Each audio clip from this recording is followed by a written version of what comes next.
Chapter 103. When Breton passed by the courtyard, he saw palm-sized leaves of the Four Seasons tree in grimoires. According to Erwin's legends, every leaf of the Four Seasons tree had the spirit of a hero who died in battle. That was why the military camp often planted such trees to symbolize the bravery of the soldiers. When he looked at the leaves, he could not help but think of the faces of his comrades who died in the war. For a moment, he even turned a deaf ear to the words of his father, Bragg's city councillor Sir Harbuck. Once the rewards are announced, I will try to move you around and see if I can transfer you back to Brugloss. Do you want to join the public security cavalry? I still have some say in the city hall. If you want to continue to stay in the garrison, it is not impossible. The patrol team on the coniferous forest avenue is not full. However, they belong to Anzac's organization, so it might be a little tough. Actually, my idea is to wait until you are officially appointed as a knight, then you can come to the Parliament of Nobles to seek a stable position. Breton? Breton replied. Speaking of which, what do you think? Sir Harbuck looked at his young and impetuous son and could not help but sigh. This son of his had the same personality as when he was young. He was confident but too proud. Sometimes this was not a bad thing, but it was not necessarily a good thing either. In the maxim passed down from mouth to mouth among the nobles, if one was too proud, one would easily suffer setbacks. Sir Harbuck was 62 years old this year. In Wonde, this was considered the prime of his life, but he was also slightly old. Strands of silver hair stretched out from his meticulous hairstyle and dyed his temples white. When he was young, he was also a well-known radical in the south of Grimoires. However, as he grew older, he became more conservative and tactful. Sir Harbuck was wearing a blue coat that reached the ground. Inside, he was wearing a white buttoned vest and black long breeches. He held a cane in one hand and looked at his only son with a kind gaze. Breton looked at his father. He replied, I think I might go to the Basta Royal Cavalry Academy. What? Sir Harbuck was shocked. I got the news from Walter. There are 4 spots in total. The guards might nominate me and the White Mane Army might also have thoughts about it, but father, please don't go to the nobles to discuss this matter. Breton replied. Walter was the deputy commander of the Silver-Winged Cavalry. He was only 23 years old this year, and was only able to obtain his position because of his father's protection. They were close friends. The news is really tightly sealed. There's no news from the Parliament of Nobles at all. However, such an award shouldn't be given by the royal family. Did something happen? Sir Harbuck asked with a frown. It's hard to say, but I've made up my mind. Breton replied. That's good too, I'll learn more. However, you have to remember that the Wakefield family's political views have always been biased towards the local area. When you arrive at the Royal Academy, don't clash with the royal faction. Of course, you also don't have to be overly worried about them. Sir Harbuck thought for a moment and changed his decision at the last minute. Breton looked towards the courtyard and replied, Who would care about a small fish? I don't like what you're saying. Everyone in the Wakefield family is a hero. Your grandfather was the chairman of the Parliament of Nobles and Braggs. When I was young, I was also famous in the southern part of Grimoires.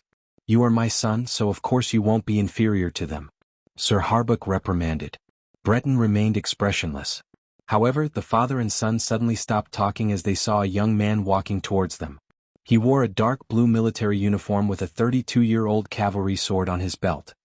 His long silver hair reached his shoulders and he pursed his lips. There was a feminine beauty to his face. Sergeant Turst. Viscount Turst.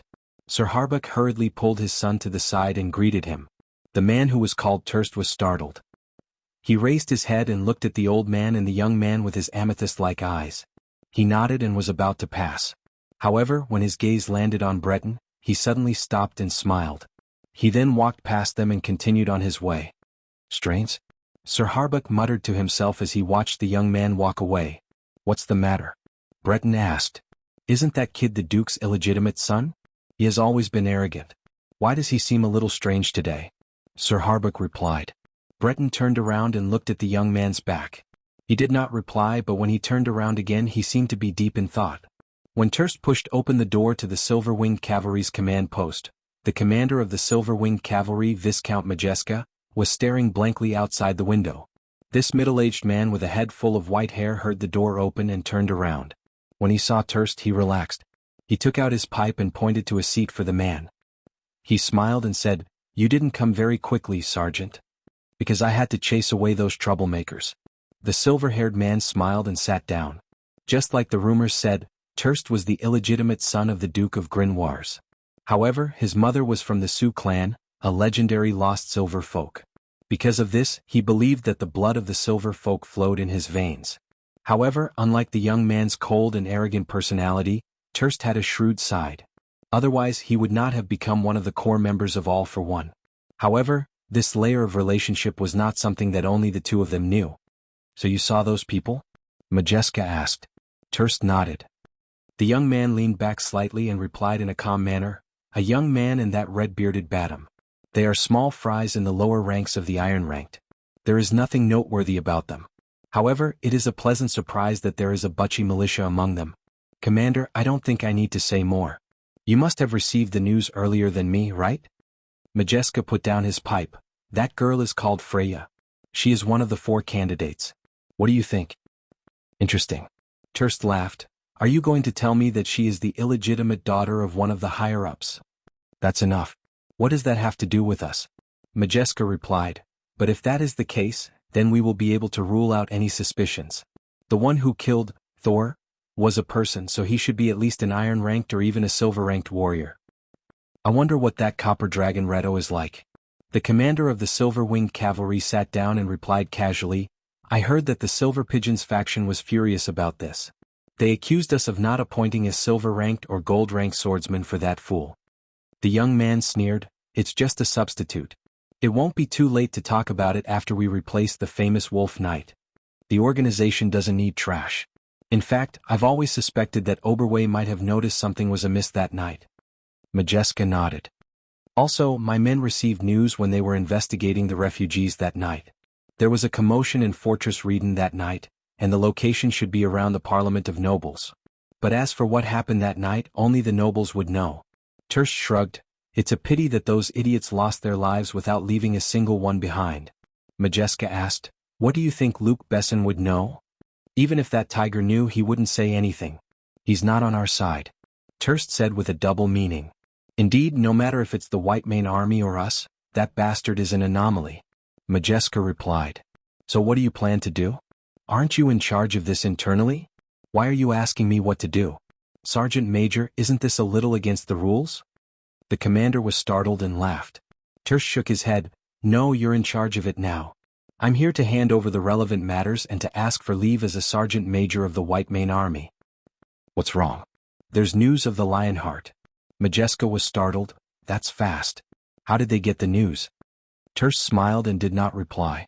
After leaving Freya at the Silver-Winged Cavalry camp, Brando went to Braggs's Laganbun market to meet Tamar, who had been waiting for a long time. This future master alchemist probably didn't expect that he was one of the most influential figures in Madara's history. But at this time, he was wearing a strange checkered robe and standing under the scorching sun of June and July.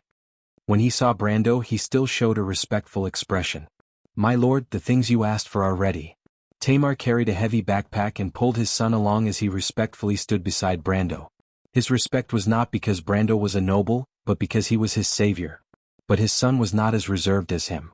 Instead, he looked at Brando with a face full of admiration. There were not many children who didn't worship this knight. "You managed to buy it?" Brando was surprised. He didn't expect that Braggs would be able to buy authentic elven alchemy utensils in the market.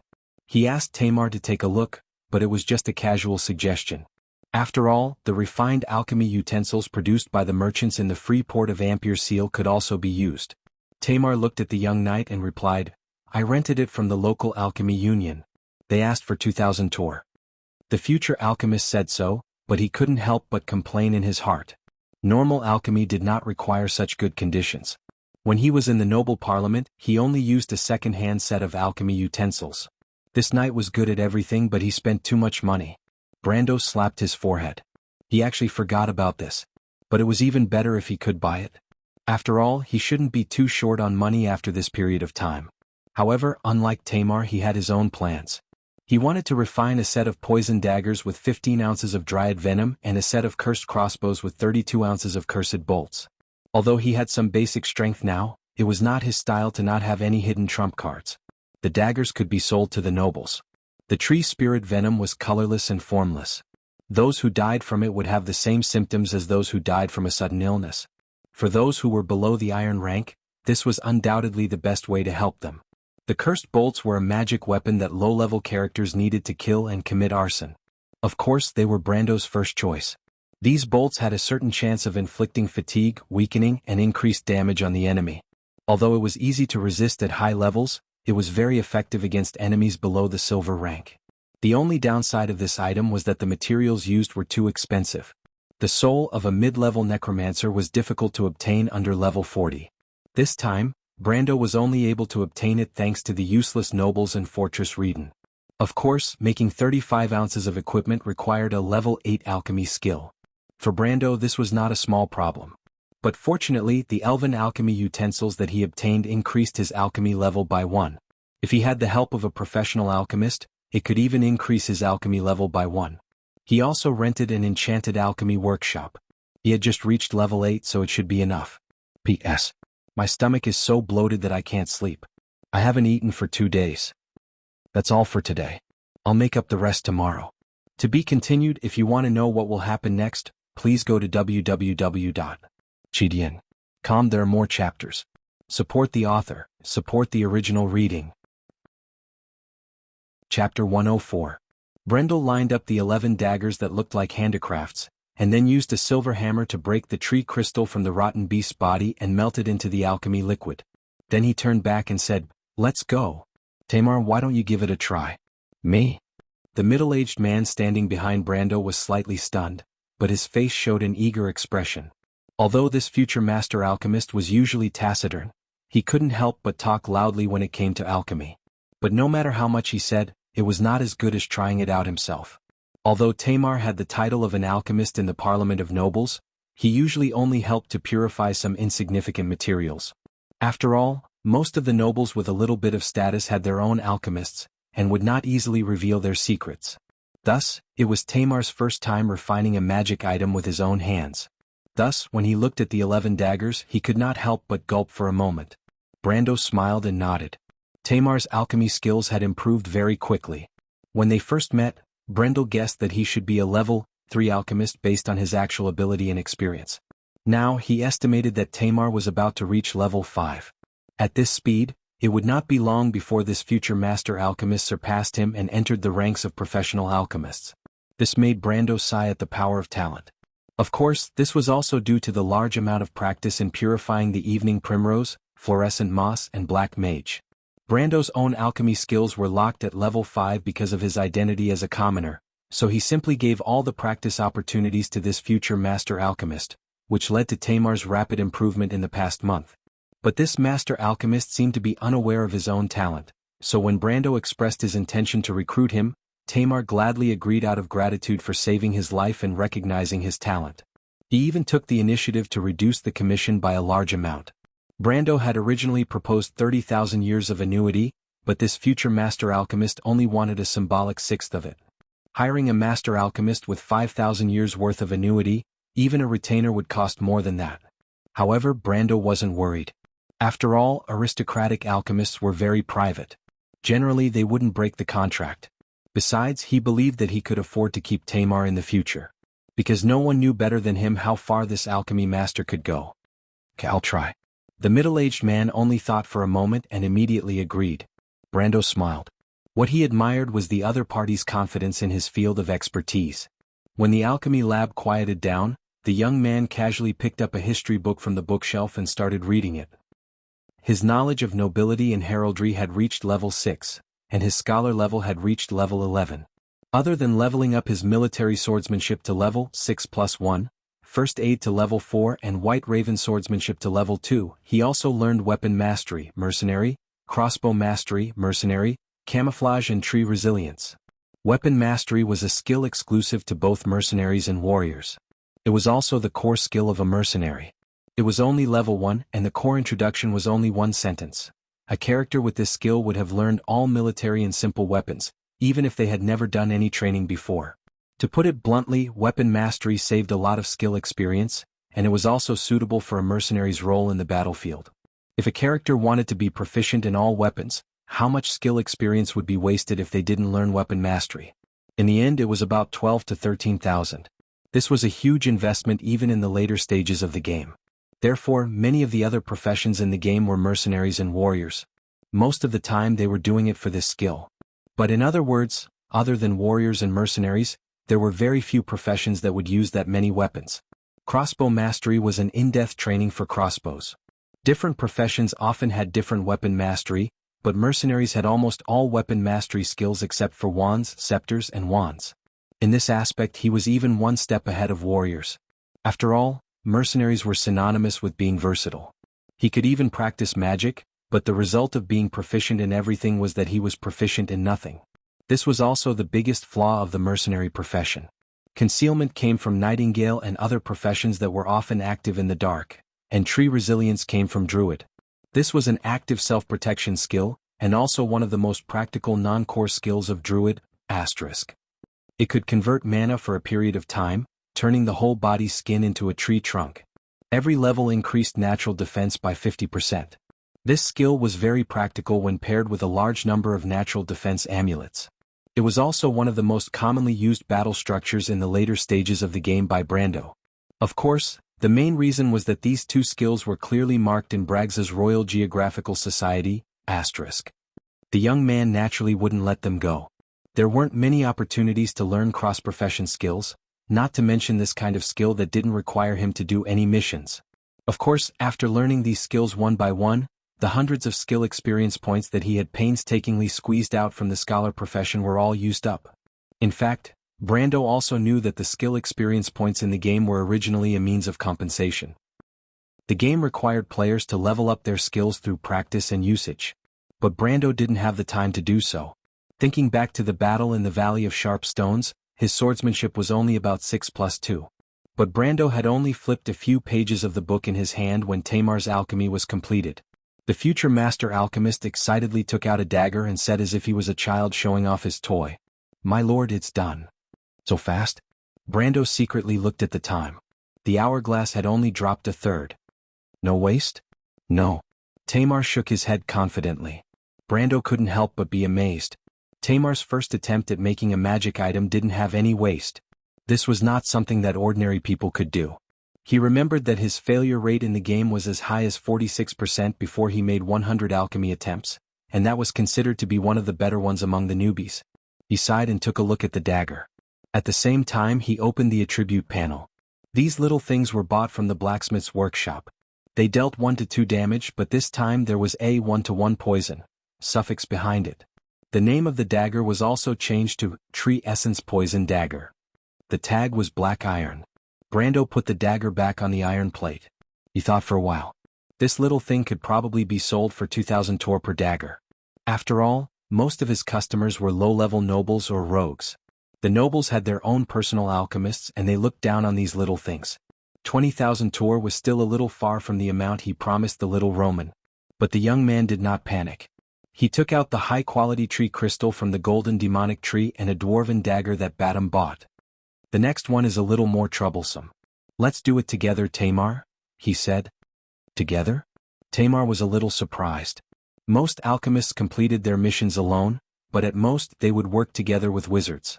He had never heard of two alchemists working together without interfering with each other's magic waves. But Brando did not have this concern. He used a piece of chalk to draw a circle on the ground and then added numbers and runes around the circle. Tamar's eyes were filled with surprise. He saw that the numbers were the coordinates of the constellations used by the wizards. Then Brando raised his head and pointed at the second section of the circle. "Come here." Tamar looked at the completed circle on the ground and was shocked beyond belief. He was stunned for a while and blurted out, "My lord, is this the ritual of the ring?" "Ritual of the ring? I heard that only the wizards of Buga knew this secret technique.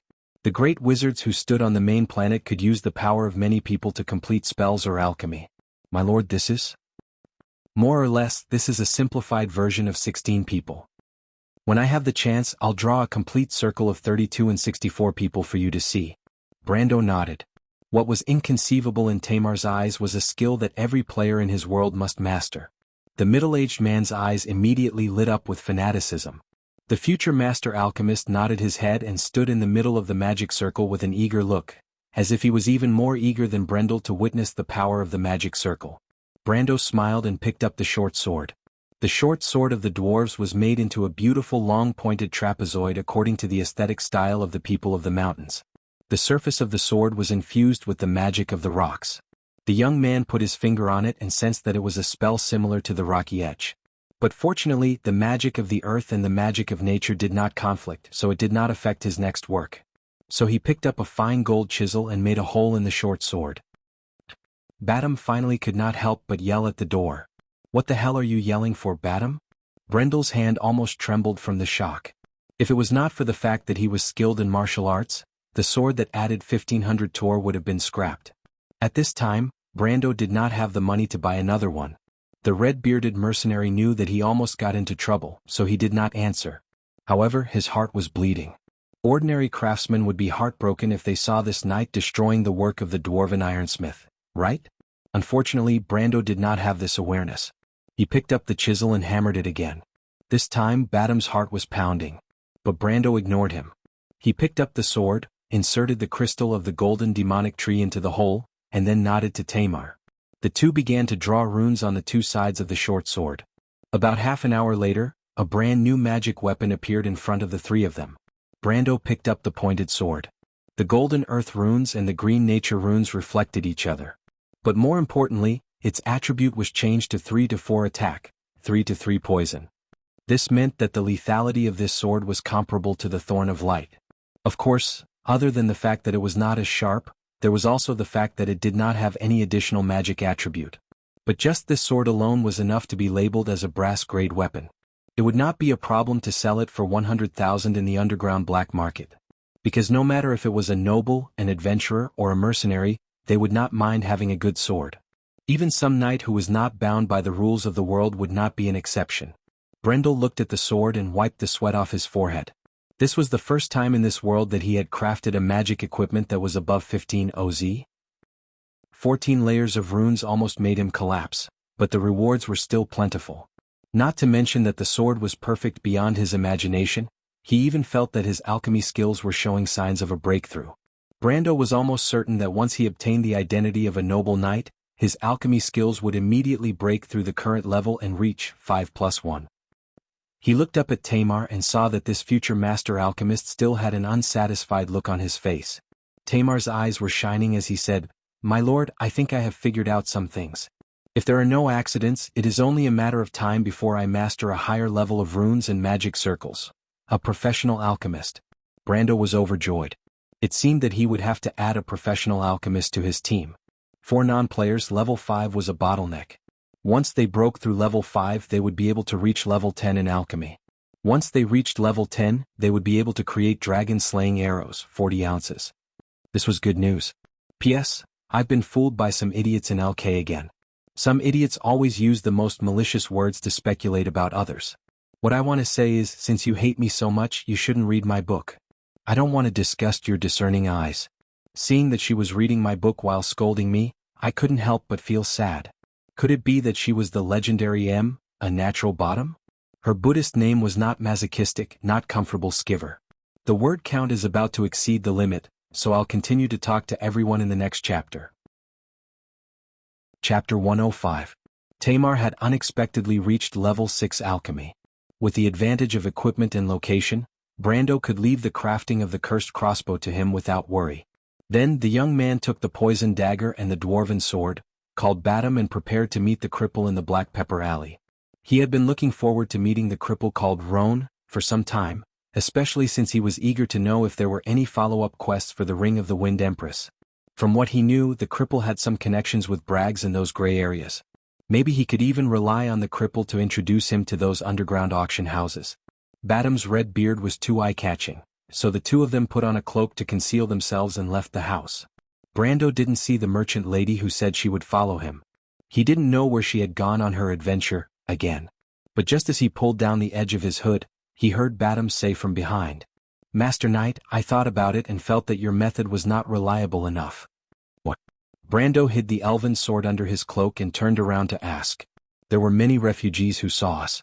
Although you told them to keep their mouths shut, but when there are more of them, there will be more of them. It's hard to guarantee that there aren't people with bad intentions among them." Badam put his beard under his hood, looked left and right, and answered carefully. "This isn't a secret, but the nobles only want a result. If I don't show off, they will be more than happy to see it happen." Brando thought for a while and answered, and what I need is a period of time without being noticed, Badam. But I still feel that we should have kept those refugees. Brando smiled. That was the truth of this guy's words.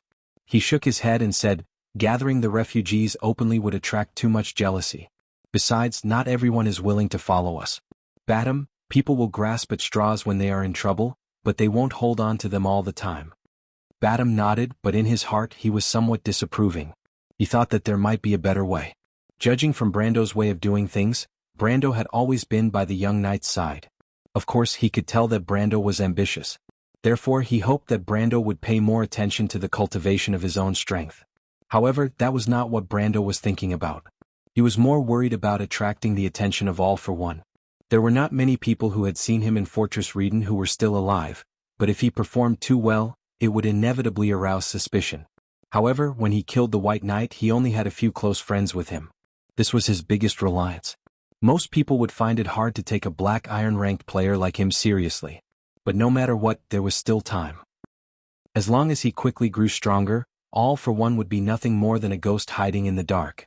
Black Pepper Alley was one of the biggest slums in Brags. In Brando's memory, this was not the first time he had come to this place where dirty water flowed and rats ran around the streets. But no matter what, under the hot summer weather, the stench that lingered around his nose made him feel extremely uncomfortable. On the contrary, Badam looked extremely natural. Mercenaries like them who were part of the Grey crowd were originally frequent visitors to this place. Brando knew that there were many dirty businesses hidden in the darkness of this alley. There were hyena-like bounty hunters and vulgar low-class prostitutes. Mercenaries, thieves and illegal merchants mingled in this place. It was as if this place was born to give birth to the smell of crime and corruption. But in this place, among the poor people, one could occasionally see the most sincere scene between people. The young man was unable to evaluate this place, and had no intention of doing so. He saw the children wearing dirty clothes carefully avoiding him, and then hiding on both sides while greedily looking in his direction. He also saw the gazes around him that seemed to harbor ill intentions. He subconsciously raised his vigilance. Brando stopped in front of an old wooden door. He raised his head and saw the triangular mark on the crossbeam. After confirming that this was the cripple's house, he knocked on the door. Bang, bang, bang. The wooden door looked like it was about to split open at any moment. A layer of dust fell from the top. Badam couldn't help but frown and said, "It's hard to imagine that there would be people living in this place. I've seen the people of Lunchik in the slums of Kovima, and I've never seen such a shabby place. Do you know, my lord, those people are already like cavemen." But before he could finish, the door under Brando's hand opened with a creak. The mercenary could only open his mouth and swallow the rest of his words back into his stomach. A sinister gaze fell on Badam from behind the door. After a moment, a hoarse voice spoke. "Brando? When did you return from Butchie? Alright, you're actually not dead. That's really out of my expectations. What good would it do you if I died, cripple?" Brando replied coldly. He looked at the old man with a pointy mouth and monkey-like cheeks. The few strands of hair on the old man's head seemed to have all fallen off because he spent all his time scheming against others. However, the cripple didn't seem to be tired of it. He laughed in a low voice and stared at the two of them with his triangular eyes that were more white than green. He said, "What's the matter, Brando? You're rich now? You brought me a new guest?" Before Brando left Bragg's, he pawned a lot of his personal belongings at the cripple's place. That was how he got involved with the cripple. The cripple had always been drooling over the oil painting in Brando's grandfather's house. In fact, Brando didn't know how the cripple knew about it. The young man glanced at the cripple. The sharpness in his eyes made the cripple shrink back. "You seem a little different, Brando." The old man hesitated. "After going through so much, everyone will change," Brando replied, but he didn't want to talk too much nonsense. Instead, he asked directly, "Do you still want my grandfather's oil painting?" The cripple was startled. His small triangular eyes immediately lit up. Of course. What's the matter? You brought it, Brando?" But before he could finish his words, he felt a sword shining with cold light at his neck. The man who spent all his time as a lone shark and scheming against others couldn't help but tremble. His legs went soft. "I don't have much patience. Tell me if my grandfather's oil painting was stolen by your people," Brando asked coldly. He stared at the man, his eyes emitting a cold light. Badam turned around and saw a few people turning around to run away. He picked up a few stones from the ground and threw them at them. He immediately beat them up until they were crying for their parents. Then he waved to Brendel and rushed over to the other side. The cripple saw this scene and felt even more uncertain. He couldn't help but scream, "Brando, listen to me." Of course it wasn't me. How would I dare to offend? He suddenly realized that something was wrong and quickly shut his mouth. "Brendel, you know me, even though I don't wake up early if there are no benefits. Although I don't have any benefits, I won't break the rules." Brendel glanced at him and saw that his small triangular eyes were constantly moving around, and he knew that this guy had realized what was going on. He couldn't really kill him. Although he was a little disappointed, he still let go of the sword. "I accept your explanation. Let's talk about other business." "Other business? Brando, I can't take it if you do this kind of business a few more times." The cripple touched his neck as if to confirm that his head was still there. He couldn't help but say this with lingering fear. I lost that thing. My old man wants my life, so I have no choice but to take yours." Brendel's reply was half true and half false. The cripple hurriedly denied, I know. Don't worry, I'll help you find out about this." However, although he said this, he was cursing in his heart. Who was so bold as to break the rules and touch that thing? He couldn't help but look at Brando's hand, but it was empty as he thought. He thought for a moment and asked, "Speaking of your old man, Brando, I'm afraid your family is asking about you. Don't you want to go back and see?" Brando glanced at him. "I don't dare for now. I'll talk about it after I find it." Although he said this, he was afraid that he would bring trouble to his family if he went back. After all, this was an eventful period. It was better to endure it first. Thinking of his father, Brando couldn't help but sigh. Although he had another half of his soul, the original soul in his body was echoing this feeling. "Okay." The cripple seemed to confirm that Brando really wouldn't trouble him, then he continued, "What kind of business do you want to do, Brando?" "I need money urgently. I want to sell some good things." Brando glanced at the cripple, thinking that to deal with this kind of guy who bullies the weak and fears the strong, it was just like what Reto said. It was better to show him who was in charge first. "Of course, don't think about using the same trick you used to deal with me. I'm telling you, cripple, I'm no longer the Brando of the past." As expected, the cripple shrank his neck. "Don't worry, I won't pursue the things I pawned to you in the past. But this time if you play tricks again it won't be so easy." The young man threw a money bag at the cripple's feet. "I only need your referral. The reward is the same as before. In addition, I have 2 things I need your help with." Say it," the cripple replied hurriedly. "The first thing is to help me find a person. A woman in her 30s, with purple hair and eyes that are very rare in this area. If you have news of her within a week, immediately come to the Lagenbun market to find me." The cripple nodded hurriedly when he heard it. He thought for a moment, but then he shook his head as if he had never seen such a person before. Brando didn't expect him to have news immediately, so he said, "The second thing is that I'm looking for another person. There used to be a small noble in this area called Borg Nathan. You're the most famous local snake in Brags. You must know such a fallen noble, right?" When the cripple heard it, he hesitated for a moment and replied, "Brando, I think I've heard of this name before, but he disappeared a few years ago." "It doesn't matter. I'm looking for his wife." "Wife?" "That's right. His wife and his daughter." "Where do they live?" "His wife passed away 2 years ago. I know his daughter. She lives not far from here." "Brando, is this person your relative?" The cripple couldn't help but ask curiously. Unexpectedly, this sentence caused the elven sword to shake in front of him. The cripple shrank back and Brando took the opportunity to put the sword back into the scabbard. He looked at the cripple and said, "You want to know?" "No, Brando, there's no need to. I'll tell you how to get there." The cripple immediately shook his head. P.S. The following is the original post that someone posted on LK. Stomach pain, cold, going out to eat, not eating for 2 days. Headache, stomach pain. Running away from home to rent a house. Family helping to manage it. We're all intelligent creatures. Your readers aren't kindergartners. There must be a reason for you to stop updating every time, and the reason is basically inexplicable. It doesn't even match up. Lying is a skill. Practice it more.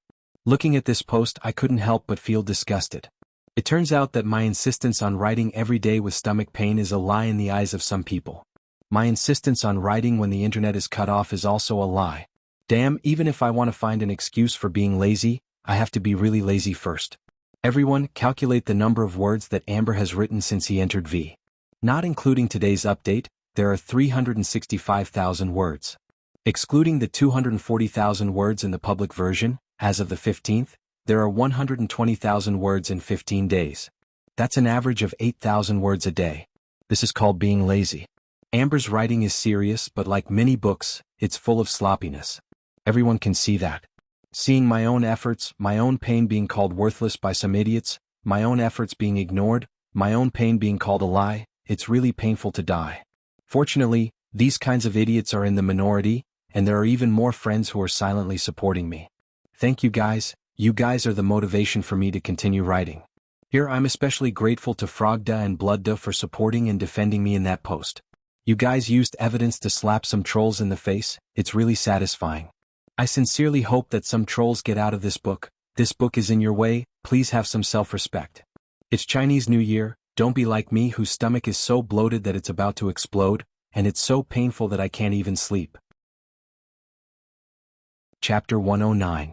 Brando was rather surprised to learn that Borgnessen's wife had passed away. He had hoped that the will left behind by the minor noble would bring him an unexpected income. Some of the noble families in Erewhon had a long history, and it was possible that Borgnessen's ancestors had been prominent for a period of time. Perhaps the wealth left behind would be an unexpected amount of wealth. Brando believed that the will would not specifically mention it if that was not the case. However, as Roan had said, his only hope now was the surviving daughter of Borgnessen. Roan had told them that the daughter of the minor noble was called Amandina. Rumor had it that she lived alone in St. Antoine's Grey Rat Street, right next to Black Pepper Alley. She had been living in seclusion all these years and rarely showed herself in front of outsiders. Although it was strange for a weak woman to live alone, she was still a descendant of a noble. In Erewhon, where the hierarchy was strict, most people would not dare to treat her lightly. Moreover, such a noble daughter was not considered special in Brags, especially for someone like Roan who sold information for a living. Most of the rumors he heard were 80% trustworthy. Brando analyzed the situation and agreed that Roan might not be lying. Of course, the number of people who had fallen for Roan's trick in Brags was said to be more than the rats in Black Pepper Alley. There were often rumors in the inn that Roan even dared to deceive dragons and adepts. It was enough to show how lawless he was. The young man was well aware of this, so he simply placed his shining silver sword on the bald man's neck and let this cunning old fox personally lead the way. On the other hand, the few idle youths that Roan raised finally understood that these two were not ordinary people after being taught a lesson by the red-bearded Badam. They obediently became obedient and allowed the three to leave Roan's lair unimpeded. It was almost evening when the three of them arrived at Grey Rat Street. The bronze sunlight shone through the buildings on one side of the old street, smearing thick shadows on the other side of the rows of wooden buildings. Because no one came to light the oil lamps on the side of the road, the whole street was silent in the darkness. Brando walked through the deserted street. His cloak swept across the stone slabs, and the breeze caused the fallen leaves to scatter. He couldn't help but look back. Badam couldn't help but frown when he saw this scene. He stroked his fiery red beard and cursed, "It wasn't like this when I came here a few years ago." Grey Rat Street was located near the present-day Cavalier Avenue, in the St. Anthony district where the old Parliament of Nobles was located. This was one of the prosperous old districts of Brags. In the past, it was considered a rich district where the nobles gathered. However, when the city was last reorganized, it had long been deserted. Now, this street was not much different from the Black Pepper Alley. They were both secluded places, but it was even more deserted. Because compared to the latter, there were no mercenaries, adventurers, or prostitutes. But it wasn't to the extent of being destitute. Brando breathed in the dusty air and suddenly thought of something. He replied, "It must be because of the underground cemetery." "That's right." The cripple laughed a little, stuttered. The blade on his neck made him feel a little cold. "My lord, you might not know the situation as well as us locals. 2 years ago, there was a strange incident in the underground cemetery. A group of Havel sect's monks and saints who were supposed to clean up the tombs mysteriously disappeared after entering the tombs. Because it involved 2 senior monks and a priest, this incident caused a huge commotion in Brugloss. And then? The Holy Cathedral didn't look for trouble with that old man Nagin." "I don't believe that," Badam asked. "Of course not. The Count was pressured by the Holy Cathedral to send the silver-winged cavalry into the cemetery to search. But they were attacked by monsters. In the end, only one person ran out with a mental disorder." "What the hell?" Badam muttered. The three of them talked as they followed the cripple down a dark staircase into an old apartment. The 3-story wooden building looked like it was suffering from a serious asthma attack. The floorboards creaked as soon as one stepped on them. It was as if the entire corridor was shivering and could collapse at any time. Seeing such a scene, Brando couldn't help but stop. He used the thorn of light to poke at the cobweb-covered ceiling and asked, "Cripple, what is this place? If I remember correctly, Borg Nesson has been missing for many years. But with his family background, he shouldn't be in such dire straits, right?" he said as he coughed. "His daughter moved out of her home more than a year ago. I think it was because she was cheated," the cripple replied. "A noble's daughter," Badam muttered. Brando looked at his neck and didn't say anything. The three of them finally stopped in front of a door at the corner of the corridor. Brando put away his sword and knocked on the door. He almost suspected that the sly old fox was lying to him again. But not long after, a violent coughing sound came from behind the door, and a soft voice asked, "Who is it?" Brando was startled. He turned around and asked, "Is she sick?" "I'm not sure." The cripple shook his head. Brando thought for a moment and answered from outside the door, "Miss Amandina, I'm a friend of your father, Mr. Nesson. I have something from him that I want to pass to you." There was a moment of silence behind the door, and the soft voice of a girl replied, "What is it?" Brando took out the will. "His letter." There was the sound of a chair being dragged away from behind the door, followed by a long hesitation. Then there was the sound of footsteps and light coughing. The voice came to the door. The girl behind the door asked with a slightly expectant voice, "I'm sorry, but can you bring the letter in from below?" Brando looked down at the crack of the door and thought that the girl's alertness was quite high. However, when he thought about how she had been living alone for the past few years as a weak and delicate girl, he felt relieved. He nodded and replied, "I understand. Thank you." The letter was passed under the crack of the door, and there was the rustling sound of paper being opened. There was another long silence. Just when Brando was wondering what the other party was up to, the door creaked open. There was a girl in white pajamas standing behind the door. Her slender hands were holding the door and she was panting a little, but her face was calm. She was not tall, only reaching Brando's chest. The girl had beautiful black hair that cascaded down like a waterfall. Against the faint candlelight in the room, her hair seemed to be plated with a layer of golden light. The edges of her long hair hung down to her waist. She looked at the three people outside the door with her gentle black eyes, looking a little nervous. "My father, he..." Her gaze finally fell on Brando. Brando nodded. The girl's thick and dense eyelashes drooped down. She thought for a moment and replied, "Actually, I should have expected this. But it's good, at least my father and mother are together. Thinking about it like this makes me feel a little more at ease." Amandina's calmness surprised Brando. He thought that she was a weak noble lady who did not have the ability to handle matters. He looked past the girl and behind her. The room she lived in was not very comfortable. In the dim room there was a shabby bed and a desk. Half of the candlelight on the desk had been burnt out, reflecting the scattered papers on the floor. This was almost all of her belongings. It looked like her living conditions were poor, just like he imagined. But this girl is also a scholar? Brando looked at the thick books on the desk and could not help but think. "My condolences, Miss Amandina." Brando thought for a moment and replied. Amandina looked up at him and coughed twice. She asked, "Do you want to ask about the inheritance mentioned in my father's will, sir?" Batum and Cripple, who were standing at the side, were confused. "Yes." Brando hesitated for a moment, then chose to be honest. Completing a mission to him was as natural as making a deal or vice versa. He did not feel that there was anything shameful about it. Besides, he thought that getting this money would be beneficial to both him and the girl. Amandina folded the letter and frowned, "But I've never heard my mother mention such a place. So it's a debt." Roan seemed to understand something. Talking about this old profession made him 100 times more energetic. "Brando, leave this matter to me." He spoke in a shrill voice as he used his eyes to observe Brendel's expression. He could see that this young man from before was now a person of importance, especially the tall mercenary beside him, whose skills were even more extraordinary. Roan could not find anyone with such strength in his limited knowledge. He could not help but compare this person with a few noble guards he knew, and the result was that the former was better. He did not know why such a person was willing to work for Brando, and he could not help but become more cautious. "No need, Roan." Brando waved his hand and declined his kindness. "It's only right to repay a debt." Roan replied from behind, but when he saw Brando's fingers touch the hilt of his sword, he immediately shrunk his neck and swallowed the rest of his words. He muttered in a low voice, "There are rules, there are rules." Brando looked at the girl's clear eyes as if to discern if she was lying. There was some worry in her eyes, but she did not look at him. It did not seem like she was deliberately lying. But to leave like this, Brando was a little unwilling. He could not help but frown. But after thinking about it, he could only smile in the end. Forget it, it's fine. It's just a small matter. Brando could not agree with Roan's point of view. He could not force people into a dead end for a little benefit. Amandina had already lost both her parents, and her life could be considered to be in a difficult situation. How could he possibly want her to live in such a difficult situation? Of course, Roan had his ways, but if he did that, it would be strange if the little Roman did not bite him to death. Moreover, if Freya found out, it would be even more terrible. Amandina coughed, but she endured it and straightened her body.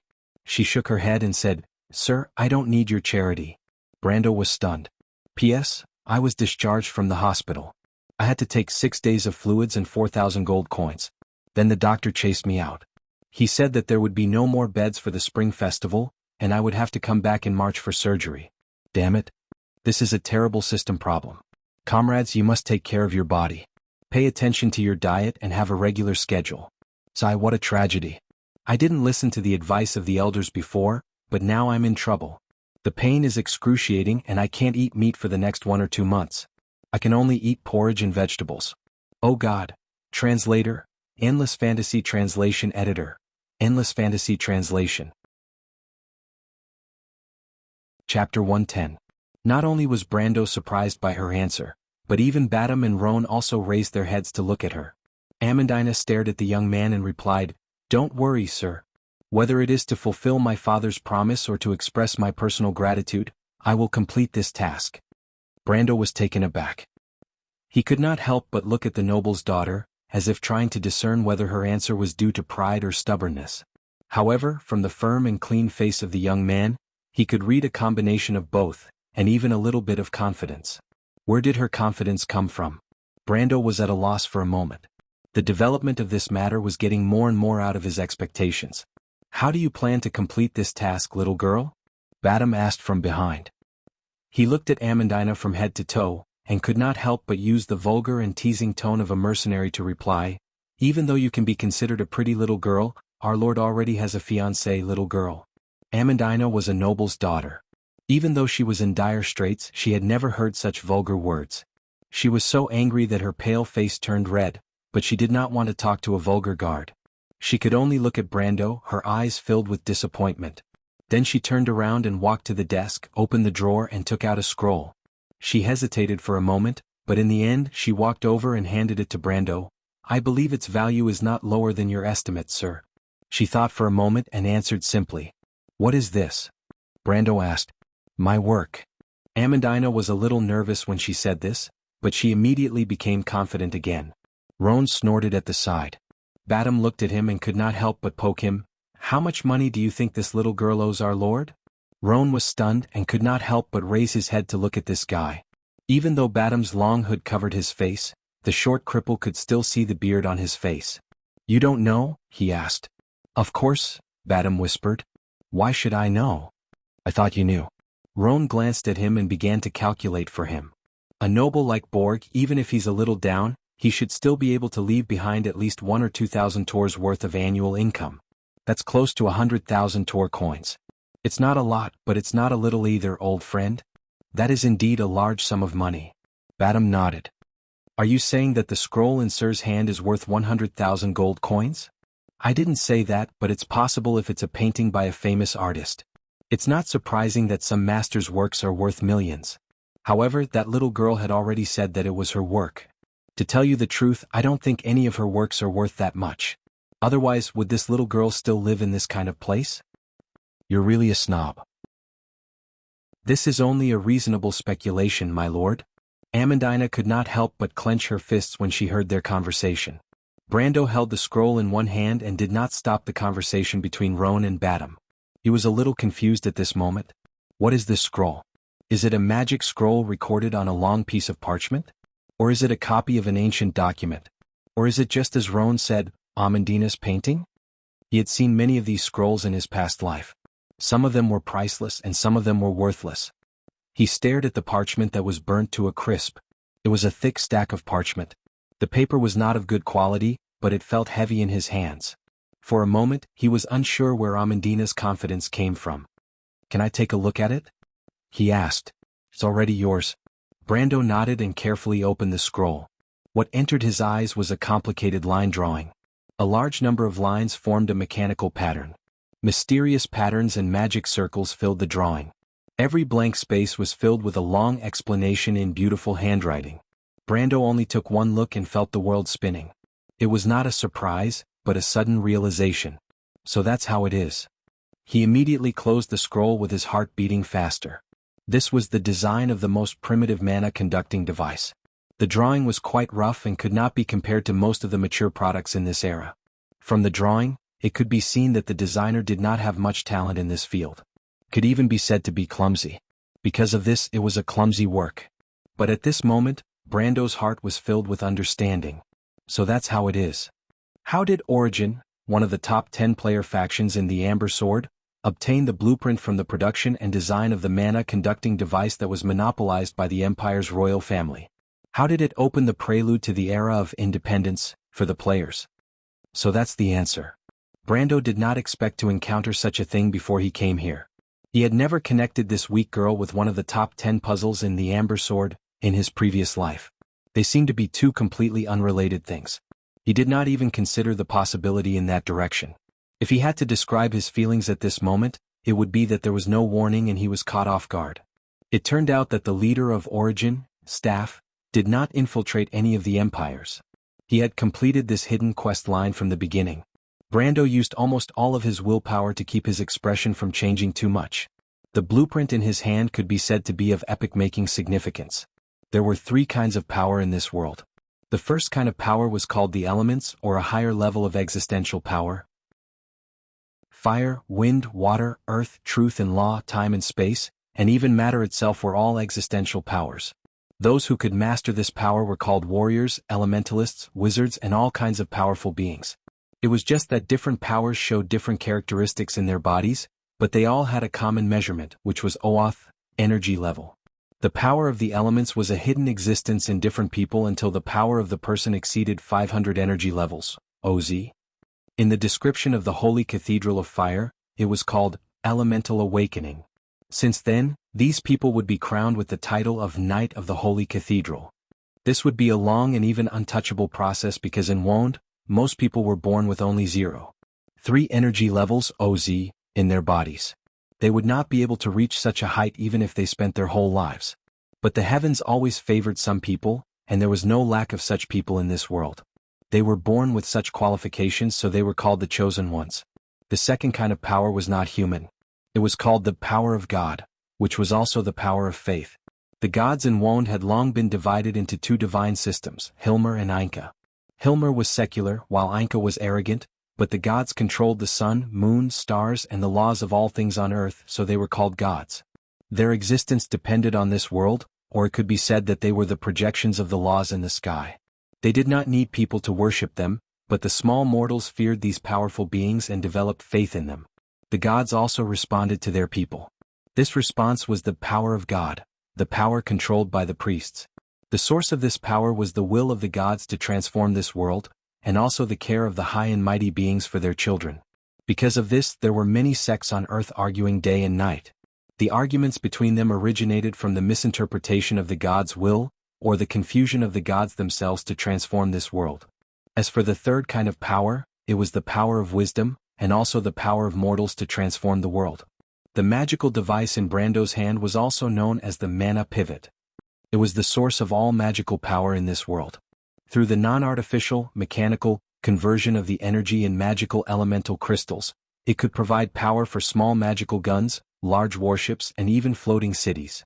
It was the invention of the Buga craftsmen, and soon it was secretly mastered by the royal families of the great empires.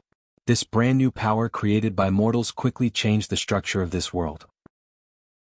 Starting from the rapid development of productivity, it led to great changes, and the ensuing conflicts of power and resources, as well as the Holy War and the November War that lasted for decades, all of these caused the world to become turbulent in the past 100 years. And now, Brando held the root of this turbulence in his hand. The significance of this blueprint was that although it was not technologically advanced compared to most similar mana pivots in this era, and could even be said to be far behind, the conversion efficiency was at least 30 years behind, but it changed the essence of the mana pivot that was monopolized by a few people. In the Amber Sword, this mana pivot named Star, designed by Amandina, was first created in the player's territory 20 years later, and it was also the symbol of the rise of the players below the NPCs. And at this moment, this symbol was in his hand. He could not help but take a deep breath and asked, "You designed it?" Amandina's face was originally a little nervous, but when she heard the question, she was surprised. You can understand it?" She could not help but ask. All of her knowledge came from books, although all of her interest and energy had been devoted to the design of mana pivots for a long time. Her former teacher also told her that her talent did not lie in this, and that if she wanted to continue on this path, her achievements were destined to be limited. But Amandina still invested all of her money and effort into this path, especially after the death of her parents. She devoted herself wholeheartedly. She sold her family's property, and even almost fell into the trap of a flirtatious merchant. If not for her noble status protecting her, she was afraid that she would have become someone's plaything. But Amandina did not give up. In particular, she insisted that perhaps she had found a way to lead to the mana pivot. She had designed many blueprints, and this was just one of the ideas. It had a fatal flaw, and that was that it consumed too much energy to make the finished product look a little unrealistic. But the little girl still stubbornly believed that her design was worth the price. But she was prepared to be ridiculed by Brando, and she mustered up her courage, but this was the answer that she was waiting for. "He could understand it? It's very rough, but at least it's a finished product." Brando replied. No, sir, you don't understand," Amandina coughed and replied. "This design is actually a half-finished product. The input and output are not proportional at all." "What? You dare to use a half-finished product to repay your debt?" Roan jumped up when he heard this from behind. But Brando motioned for Badam to stop him, and then looked at Amandina and replied, "It's fine in my opinion, this is a good deal. You have fulfilled your promise, Miss Amandina. You have indeed paid enough and even more." He was not lying, and it was indeed more. Compared to the Borg's treasure, this was more of an unexpected gain. Amandina could not help but widen her eyes. "P.S. Although I'm a little ashamed that this month's updates are much less than expected, I still shamelessly ask for your votes." Chapter 111. Then I'll take my leave. Brando put away the scroll, but when he looked at Amandina's situation, he couldn't help but feel sorry for her. He hesitated for a moment before asking, "Is there anything I can help you with?" Amandina shook her head. "No need, thank you." She leaned against the door and whispered, "Thank you for bringing me news about my father, sir." She coughed twice. Brando couldn't help but think that she was a confident and stubborn girl. He thought about it for a moment, and he didn't have much money on hand. Even if he wanted to help others, he would have to wait until after the auction that Cripple had arranged for him. When he was about to leave, he heard the sound of messy footsteps coming from the stairs not far away. Everyone was startled and turned around at the same time. "There are quite a lot of people." Badam put his hand under his cloak. 7, no 8. "Don't be nervous, this is Brax." Brando stopped Badam and stared in the direction of the stairs. But as soon as he finished speaking, there was a burst of curses coming from down the stairs. "Fuck, I really don't want to come to this damned place. That girl is so stubborn, I think we came here for nothing. Shoo, these noble ladies are all like this, they're so arrogant on the surface. As long as we scare them a little, I guarantee that they'll tremble like little animals. No matter what we ask them to do, they'll obediently hand over the things. In my opinion, the Baron already said that it won't be a big deal even if we do it with her. She's just a fallen noble. If we don't teach that damn girl a lesson, she won't know what we do.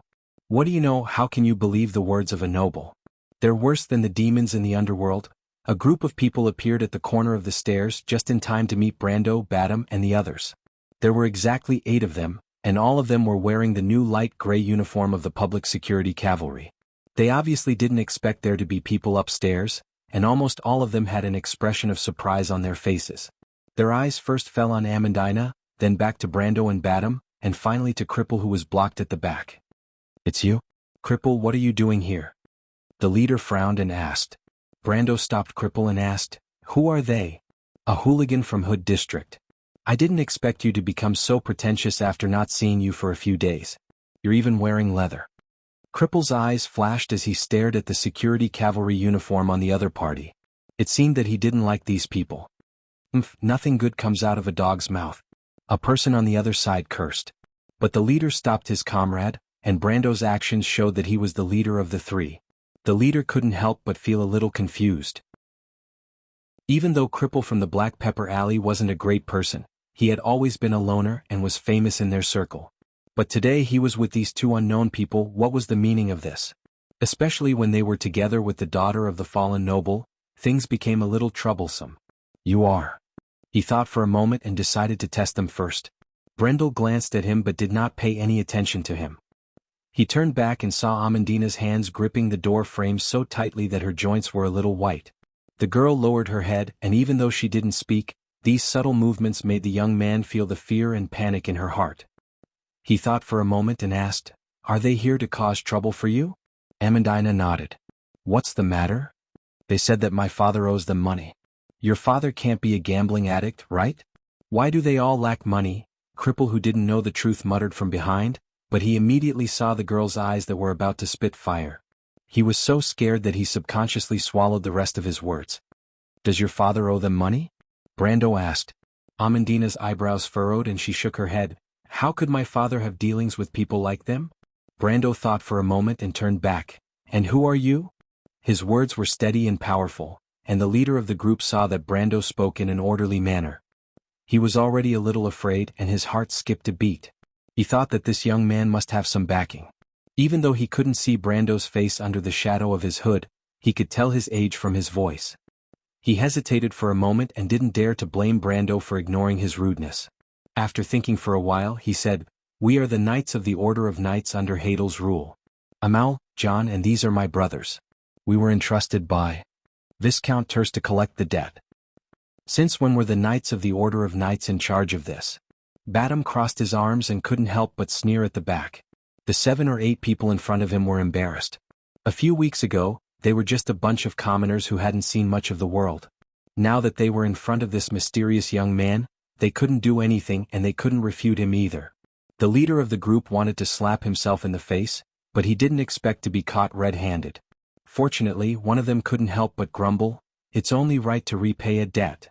Brando looked at them and asked, "Who do you want to collect the debt from?" The Knights of the Order of Knights fell silent again. They looked at each other and the leader finally answered, "It's the young lady behind you, sir.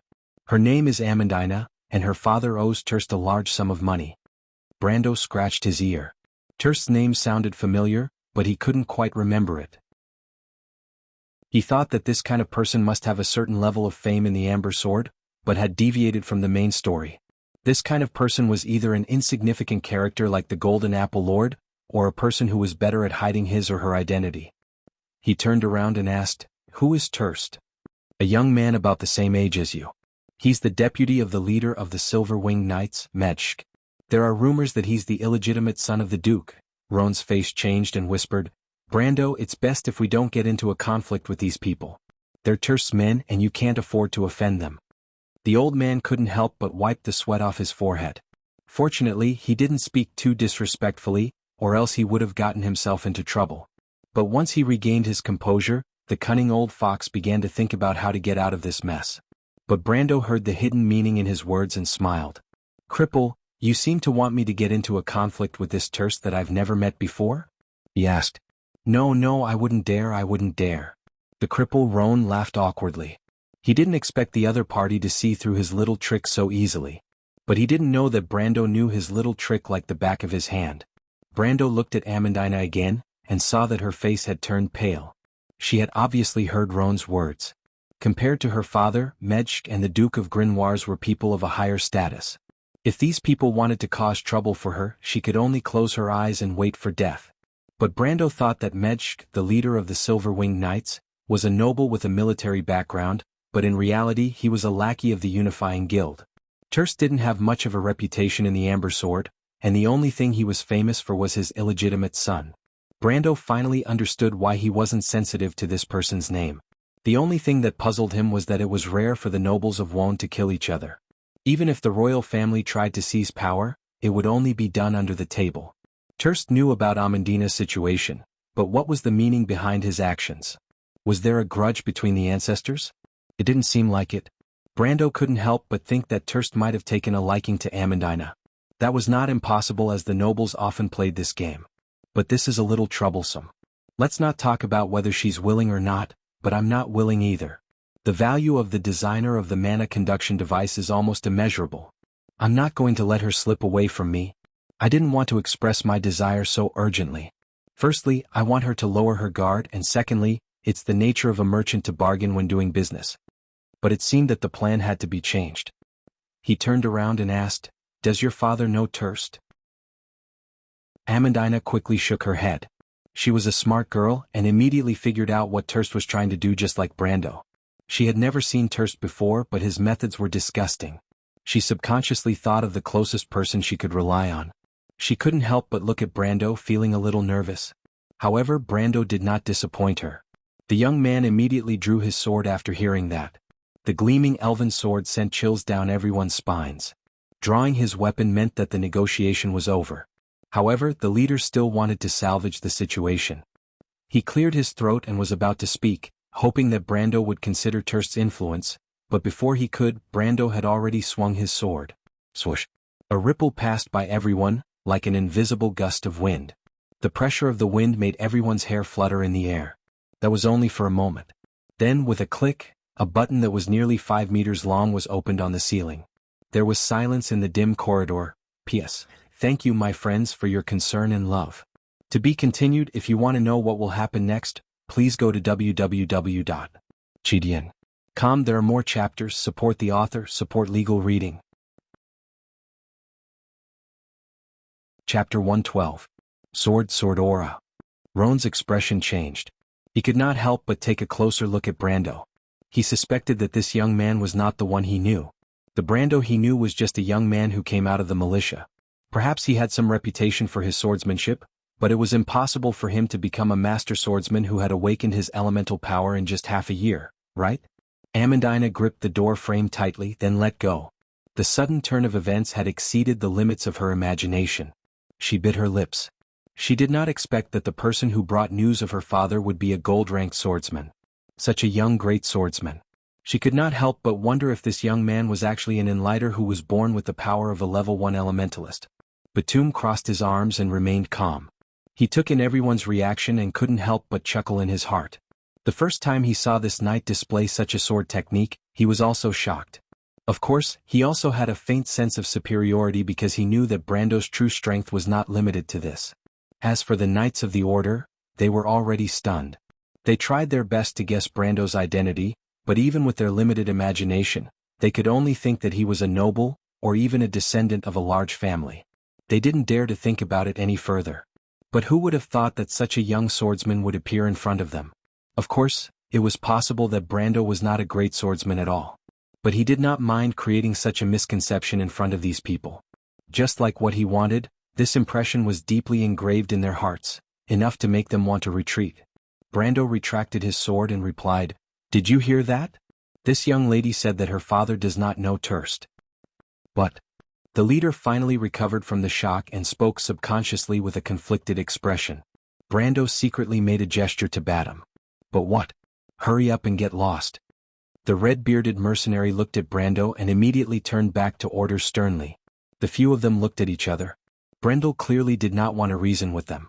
They were familiar with this attitude, but they usually did not bother to reason with others. They wanted to directly attack, but the person standing in front of them was a swordsman of the Order of the Thistle.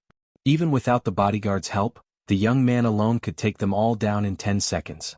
The leader almost choked, but he took a deep breath and forced himself to calm down.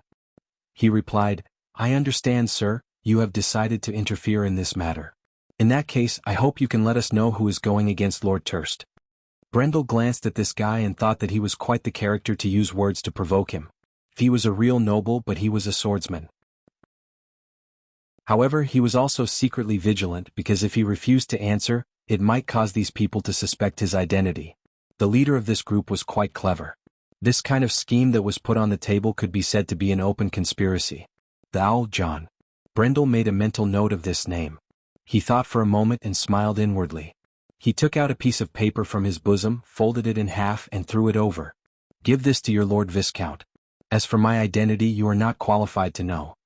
The few of them were stunned as they looked at the folded piece of paper on the ground. Left with no other choice, These people could only obediently pick up the pieces of paper and dejectedly return to where they came from. They only gave the cripple a deep look and did not say anything else. Of course, Brando had the initiative, so they would only embarrass themselves if they said anything. After the last person disappeared around the corner, Brando turned around. The first person he saw was Roan.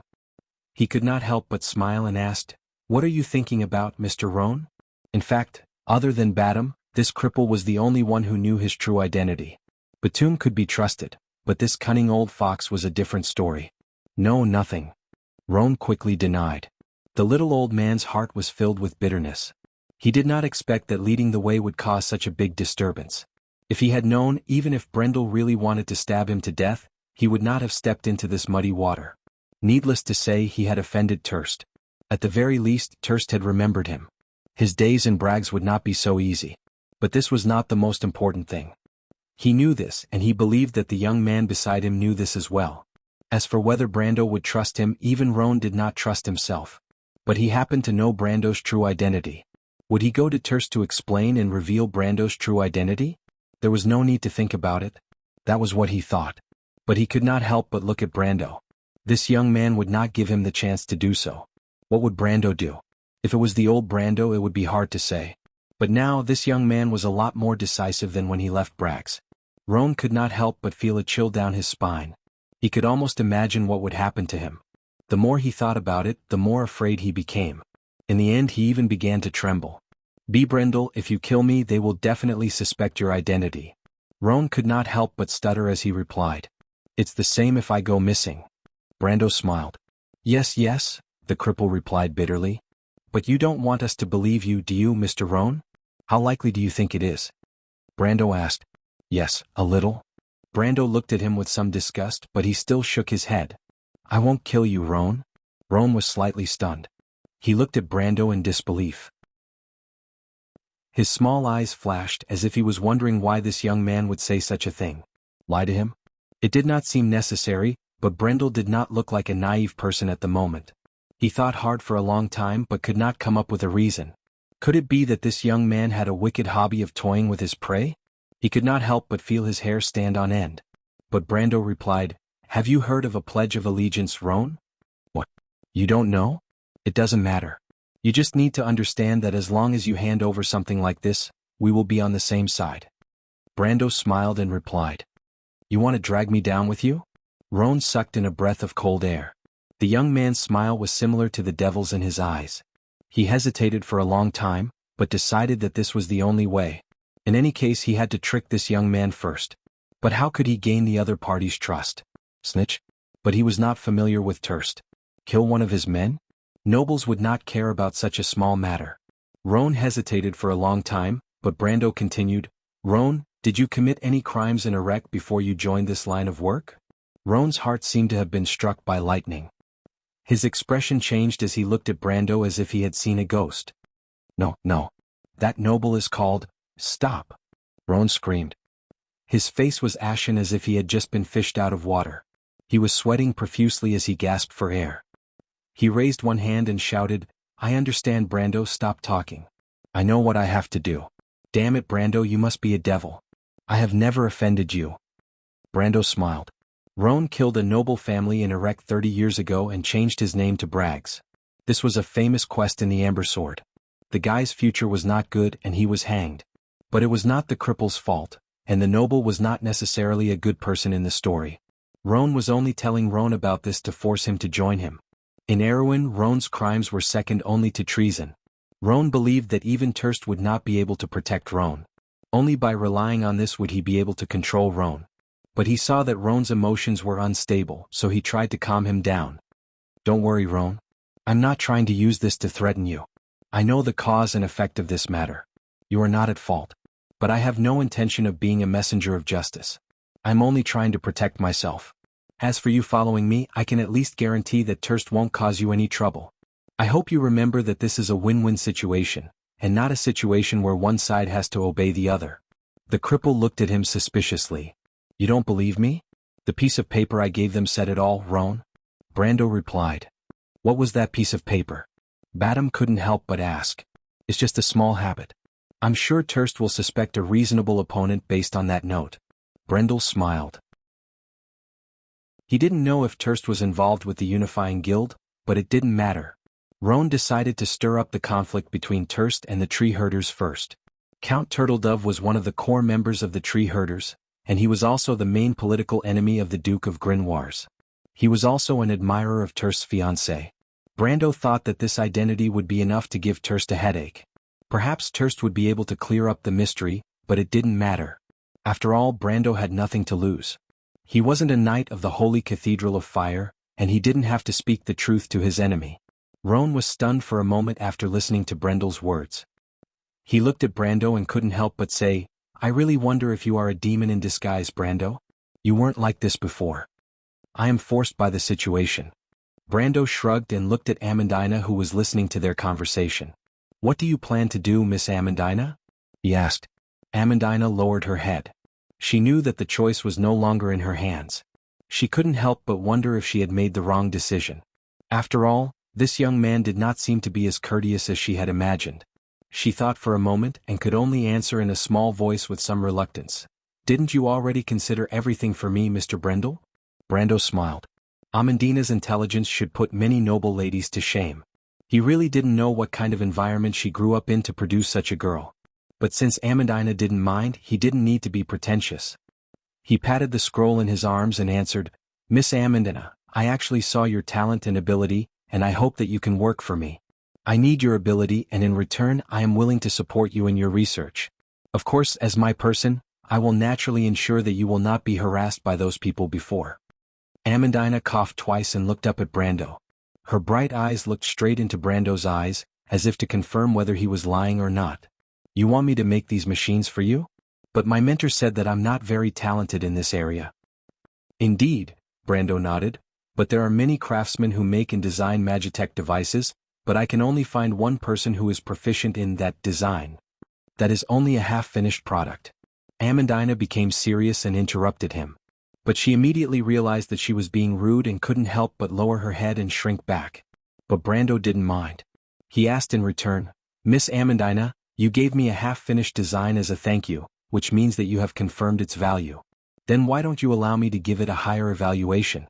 There is an old saying in my hometown, everything is difficult at the beginning.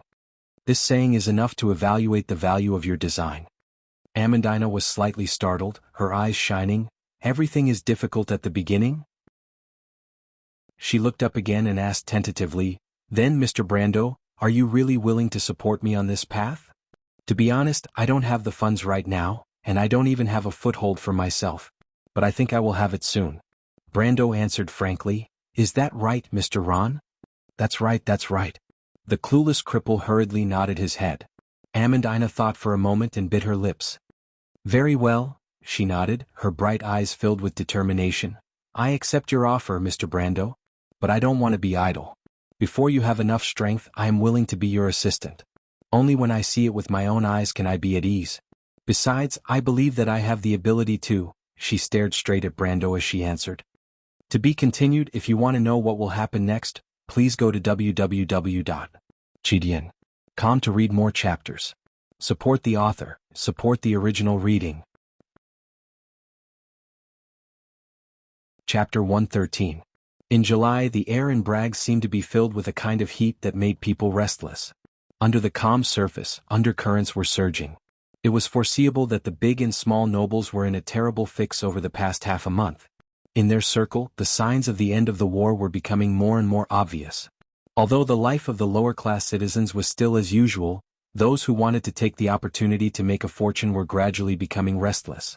The citizens often saw the messengers' horses entering the city one after another.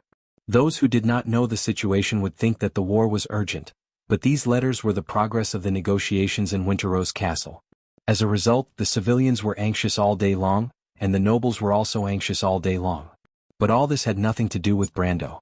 The young man was steadily following his schedule. He spent 3 days bribing his connections to get a registration certificate of a pioneer knight.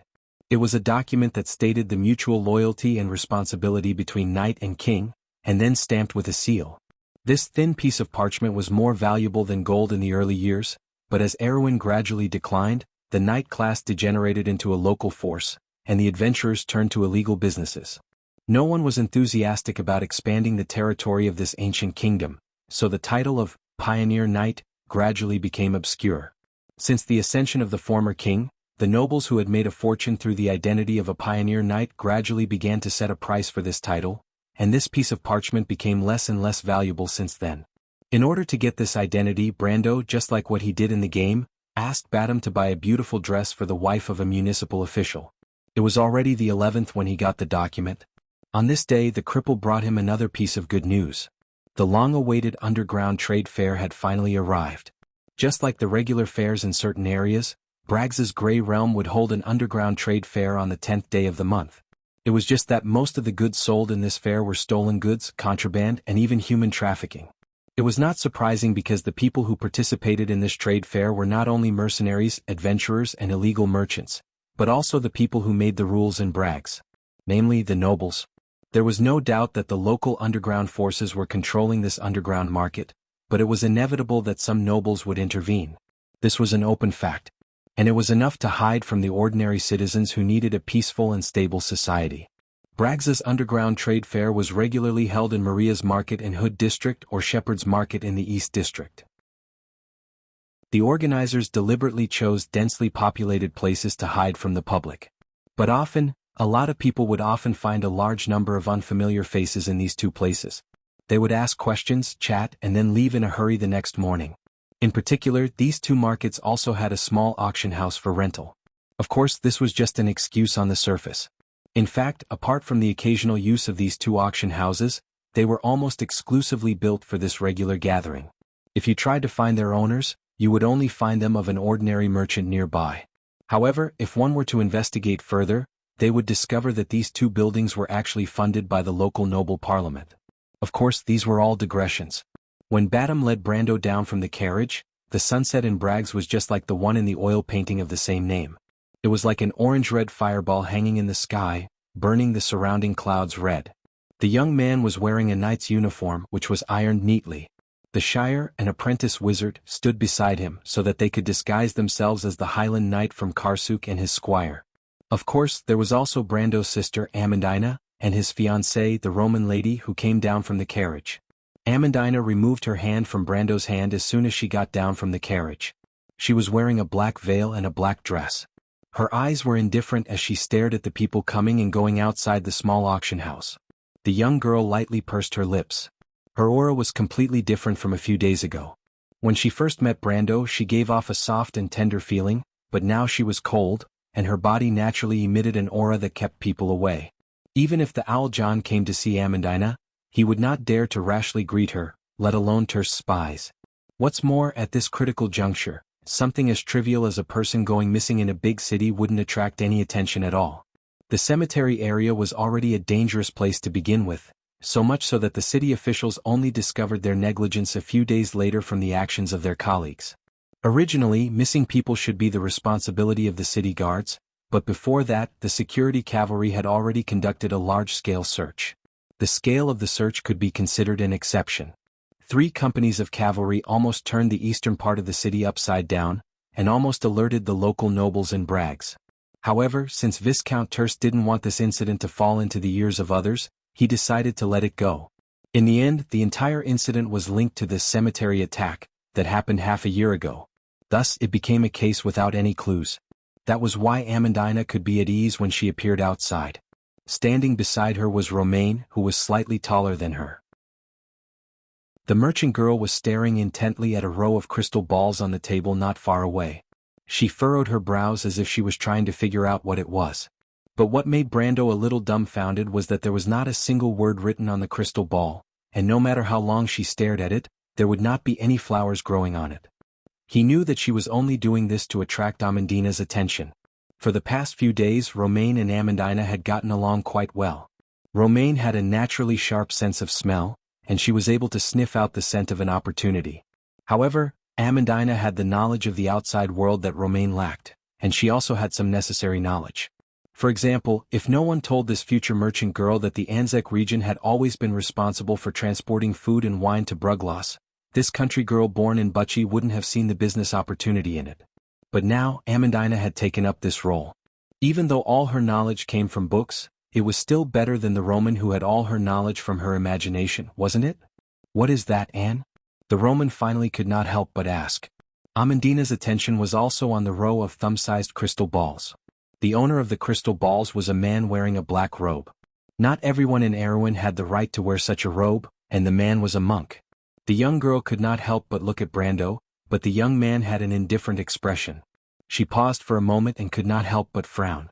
That is a fire seed. Amandina did not turn her head and answered softly.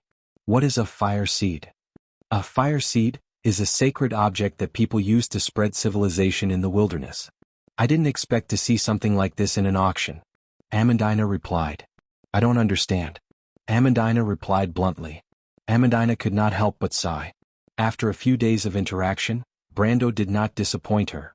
She did not expect the person who hired her to be a noble knight, and a legendary Highland knight at that. Moreover, Brando's behavior was polite most of the time, and he was calm and collected when dealing with matters. He was in line with the image of a lord in her mind. But this fiancé of his was a bit of a headache. It was not that the Roman were difficult to get along with. On the contrary, Amandina's personality could be said to be likable most of the time.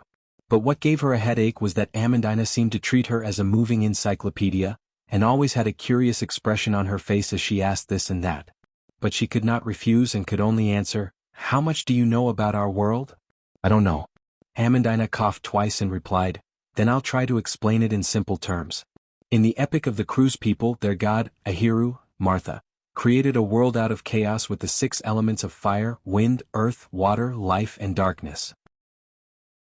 After the 4 elven kings made a pact, the world's boundary was formed. This boundary constantly drew the power of magic from the chaos, forming a land that extended infinitely in all 4 directions, which is the world we live in. Thus, the shape of the world should be a circle, and it should extend infinitely in all 4 directions.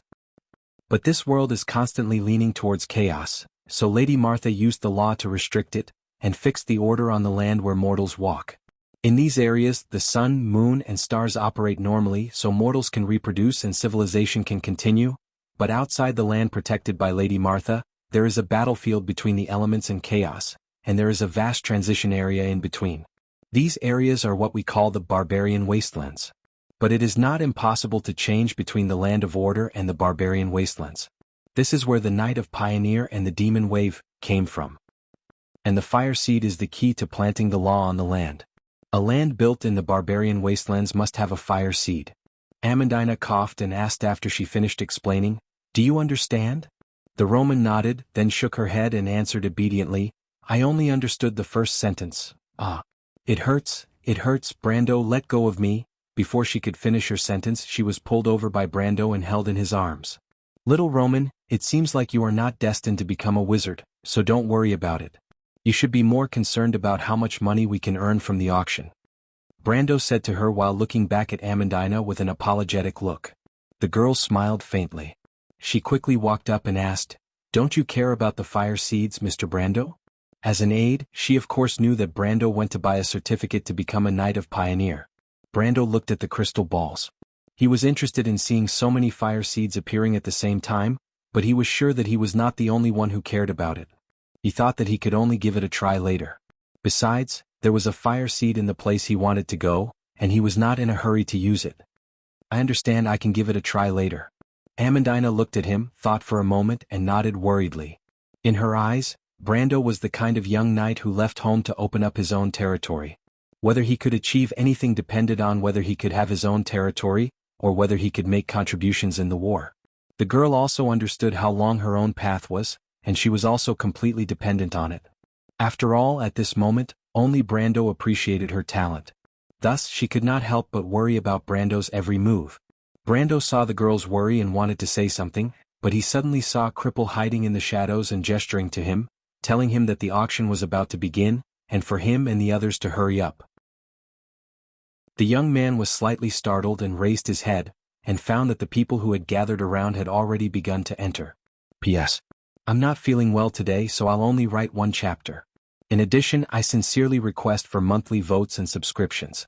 After staying in the hospital for a week, I discovered that my subscriptions had dropped drastically.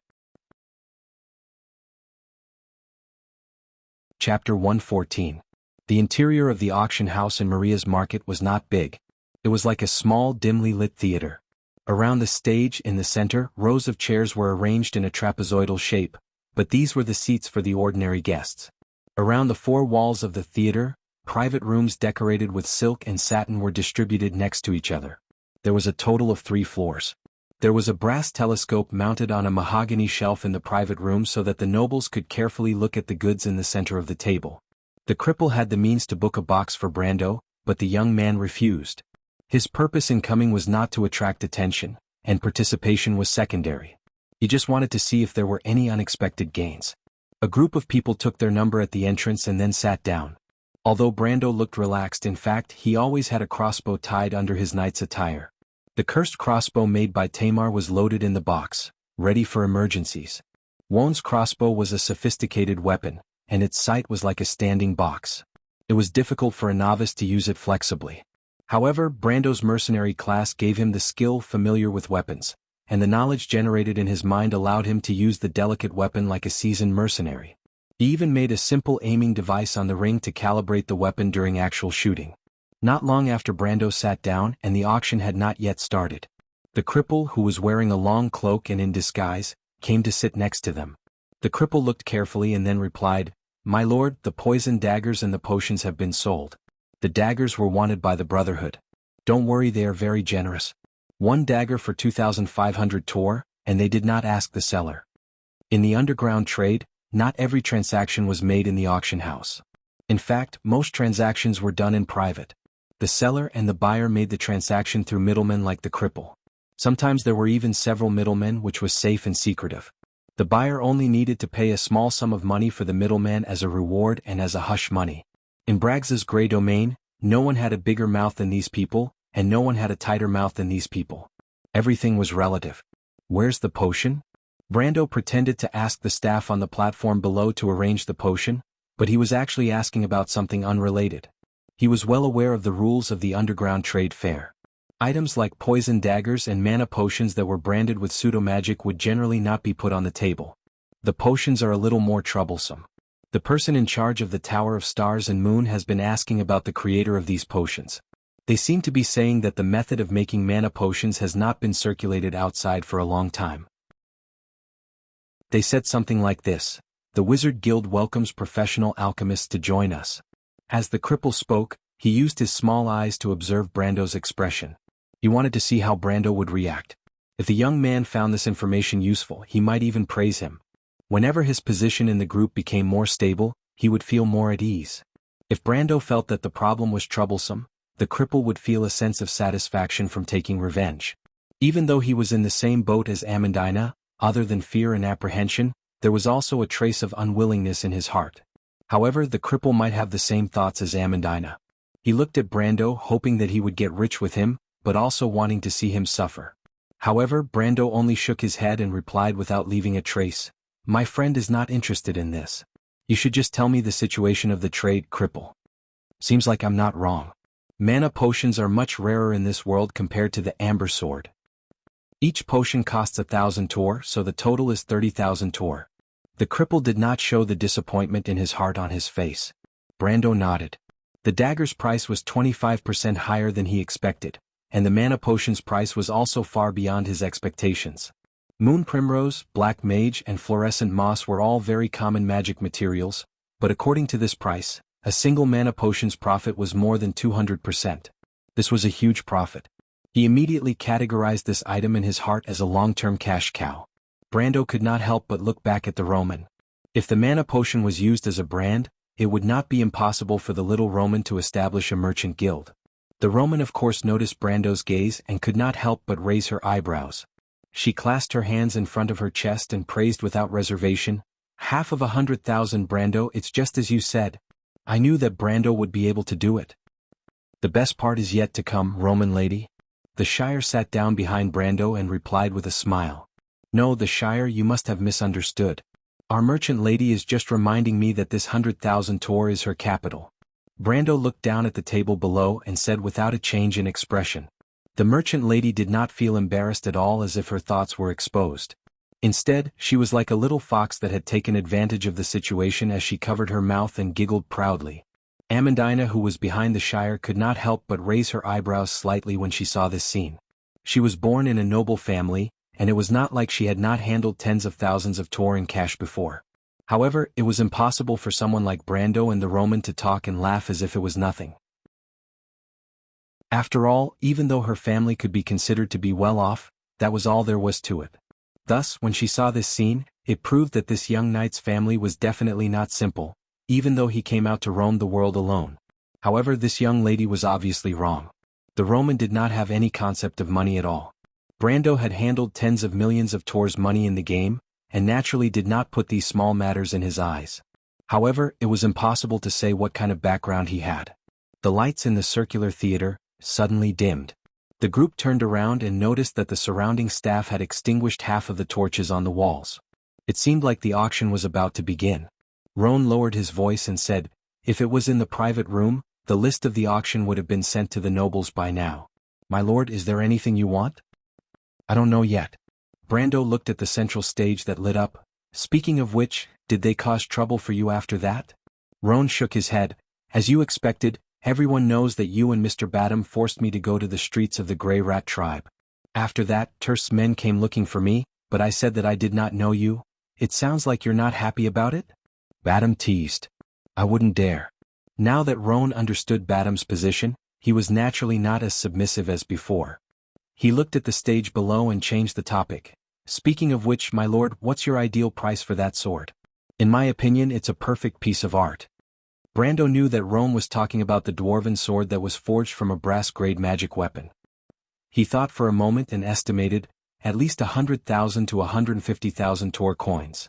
As soon as he finished speaking, Amandina, who was behind him, let out a soft, "Ah." Everyone was stunned and turned around to see her blushing and waving her hands. "Sorry, it's fine."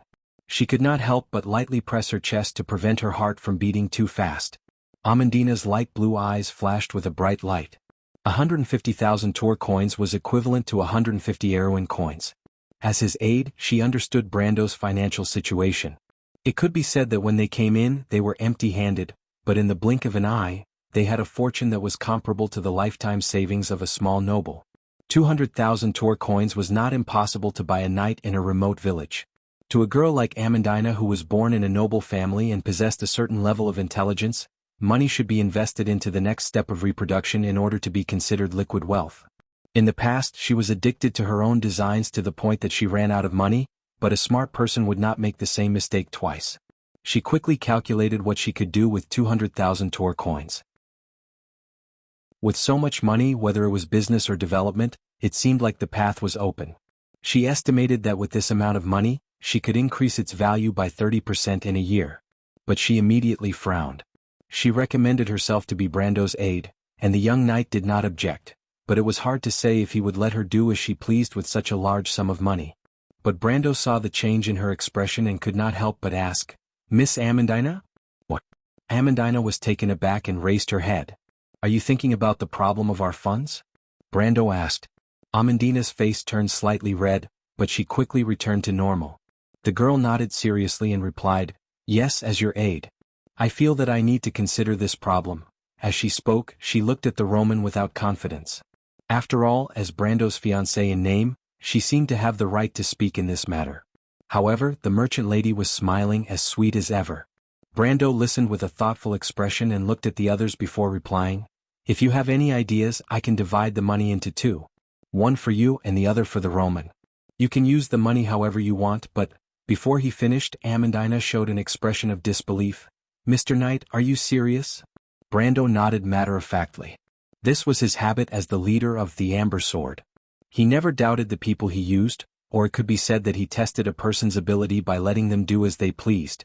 The girl took a deep breath and nodded seriously.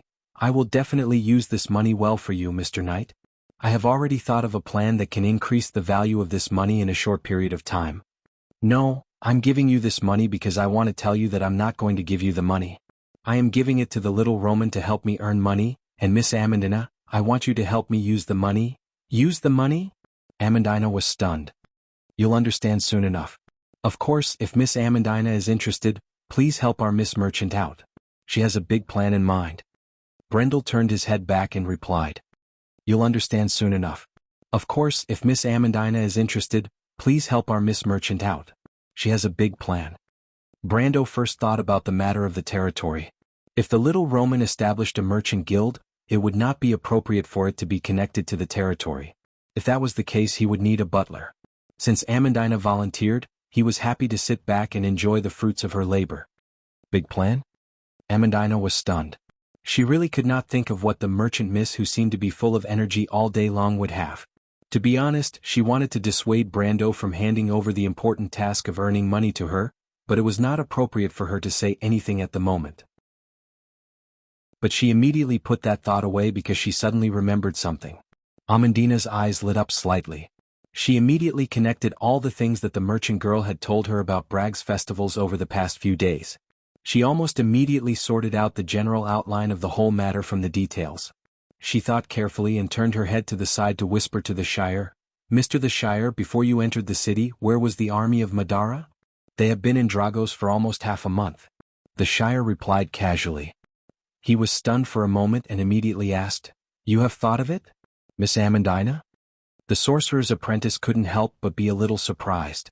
Amandina was able to deduce the cause and effect of the whole matter from just one sentence. It seemed that the Lord's advisor was not an ordinary person.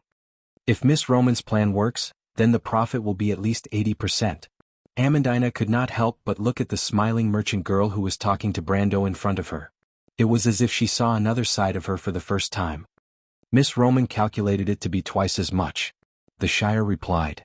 That's because she didn't calculate the channel. Amandina secretly gritted her teeth, feeling a little bit of a blow to her confidence. She thought for a moment and said seriously, "But if we work hard because of Mr. Cripple, it is not impossible to reach 100% profit."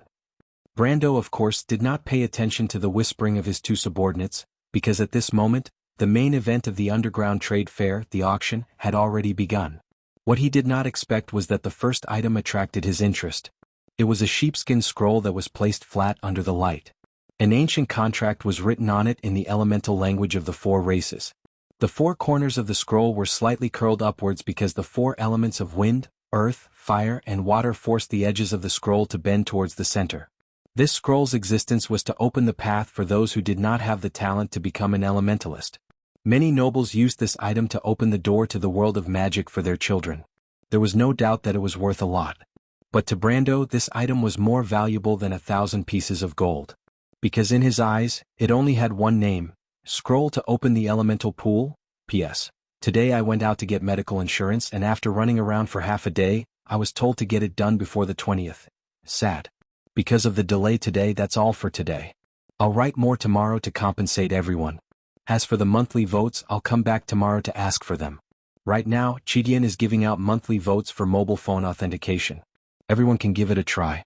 If you have the monthly votes, keep them for now. You can give them to me based on my performance tomorrow. Chapter 115. As everyone knew, the formation of the Wand originated from the contract between the god of the Cruz people, Martha, or the mother of the Erewhon people, and the four elf kings. It bound the chaos, also known as the Sea of Chaos outside the world, to form a boundary based on the 6 elements. Within this boundary, the outer layer was the elemental domain, and the inner layer was the infinite land. The power of the gods that guided the world's laws was reflected in the sky above the land, forming the sun, moon, and stars. Thus, life was born in the water and multiplied on the land. Blessed by the wind and endowed with wisdom by the fire, the mortal world was formed. However, outside of the 130 million laws set down by God Ahilu, through elemental law, the Sea of Chaos did not submit. It was also reflected in the sky, and was called the third moon by the cultists. It was also the sacred moon in the mouths of the shepherds, or the silver heavenly serpent, or the moon of magic described in the books of All for One. According to legend, the invisible magic moon would watch over the land from the west every decade during the summer moon, the moon of scrolls, and the moon of recovery. Therefore, these months were also the time when the wizards and witches were the most powerful, and also the time when the elementalists were the weakest. The magic moon at this time caused waves in the Sea of Chaos, and caused monsters to be born in the darkness under the influence of the magic moon. These monsters were what people called monsters. The magic tide drove them to attack civilized areas, causing the guardian lands of Ahilu to collapse inwards. The civilization's territory also shrank accordingly. In the early days of the Chaos Era, the magic tide was a mortal enemy that almost every civilization had to face. This was also the reason why the Pioneer Knight existed. Even in modern times, the war potential of a country had to be prepared for the decline of civilization. However, the magic tide came once every 10 years, and the last time it came was just 2 years ago. It was still early for the magic tide that came once every 100 years, so people of this era were not too worried. However, after the magic tide receded, the monsters' lairs would not disappear. They would still produce monsters made of magic or mutated beasts over the years. Therefore, there were occasional reports of roads being cut off by monsters in the surrounding areas of major cities. In Erewhon, clearing out these monsters and lairs was the job of the guards and the Holy Cathedral of Fire. However, not all nests would be destroyed. In the long battle against chaos, the humans learned how to tame lairs, just like how their ancestors discovered how to tame wild beasts, using the products within for their own use. After a long period of research, the humans, elves, and even dwarves had also figured out a way to create a similar nest. For example, Buga's gargoyle lair was a classic example. Note, a typical gargoyle lair can only produce 2 gargoyles per year. However, the construction of the lair and the maintenance of the lair requires a large amount of resources. Therefore, even if a country relies on the lair as a war reserve, its war potential is not limitless. The tamed nest was similar to the Erewhon Wyvern Knight's mount and the Cruise's griffins, as well as the Earth Dragon, War Serpentine Lizard, or Black Wolf that people often saw. However, there was another type of nest, the Guardian's Nest. It was a nest created by Marsh's, Ahilu's, Order faction power. It could also be created under the influence of light, darkness, fire, wind, water, or rock faction power. For example, the Abyss of Wind in Saint Tassol, the Gate of Heaven in the Church's Night Nation, and the Shadow Canyon in Madara. Of course, these lairs were also divided into different grades. For example, most of the Silver-Winged Cavalry and the Guards had hound lairs. Although the annual production of these things was as high as 16, unfortunately, their combat power was only slightly higher than the average hound. Moreover, the lifespan of monsters gradually declined along with the magic that made up their bodies. Often the lifespan of monsters was short. Even the long-lived dragon clan would disappear after 100 years. Compared to the real dragon clan, the difference was like heaven and earth. The stone nest that Brando mentioned was a type of artificial nest. It was a product of alchemy, and the monsters it produced were stone golems that had the combat power of 7 or 8 adults.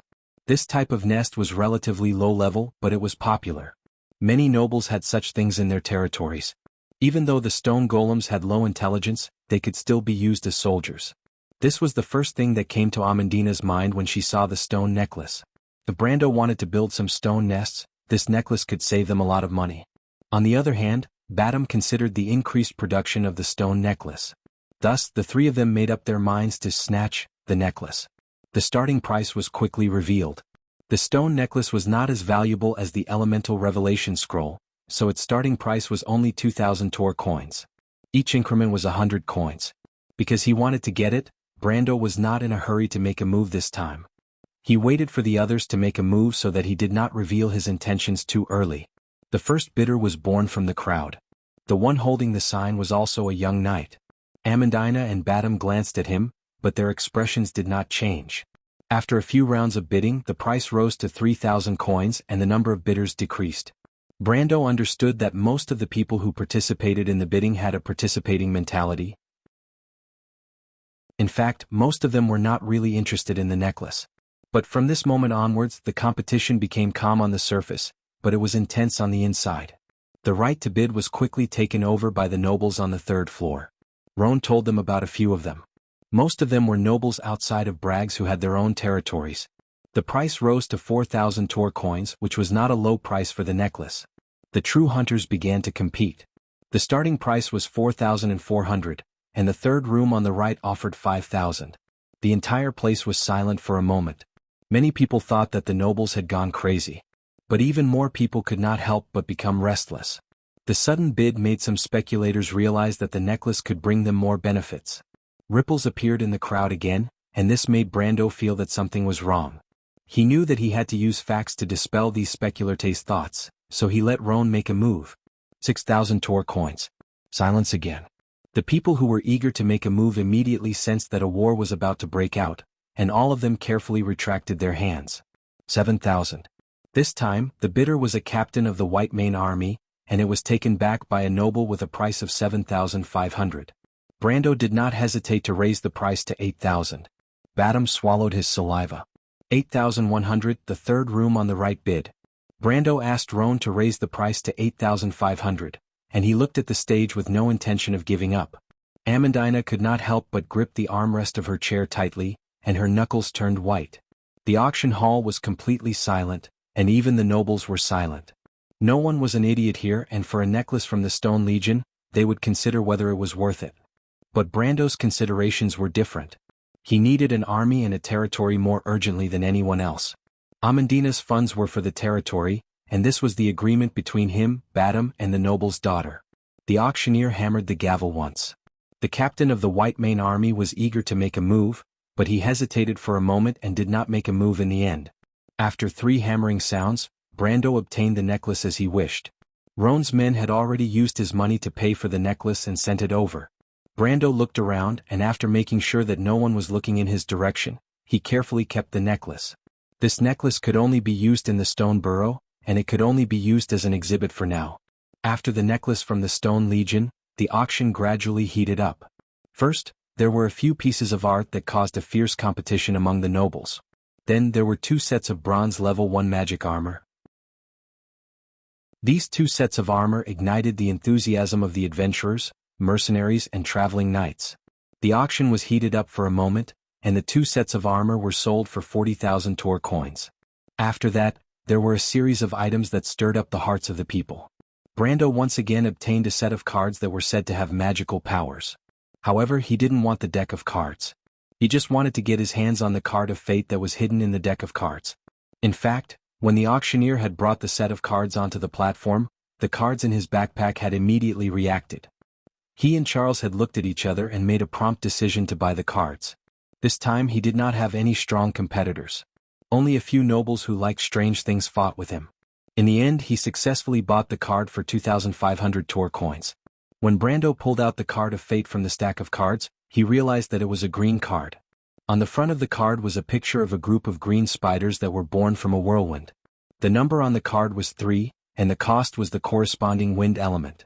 Wind Spirit Spiders, Alicia's Prophecy 3, Wind 1x, Creature, Elemental Insect, Level 5 Creature, Pay X and place X green creatures, Wind Spirit Spiders Level 5, on the field. When the Wind Spirit Spiders die, choose a target and burn X mana. Born from a whirlpool, return to the whirlpool of mana. When Brando scanned the description of the card, he could not help but be slightly stunned. First of all, the card to summon a level 5 creature already made him feel like he was at a loss, and the price tag and description were even more puzzling. He thought for a moment and couldn't help but turn his head and whisper to the Shire, "What does this mean?" The Shire glanced at the card and smiled. "If you want to know what will happen next, please go to www.chidian.com. There are more chapters. Support the author, support the original reading. Translator, Endless Fantasy Translation Editor, Endless Fantasy Translation. Chapter 116. The scroll that the auctioneer called the Scroll of Enlightenment caused a ripple in the crowd when it appeared. Low gasps of surprise spread out like ripples and quickly reached the ears of Brando and the others, letting them know that the auctioneer had successfully attracted the attention of most people from the start. But even though the people were whispering, most of them did not make a move.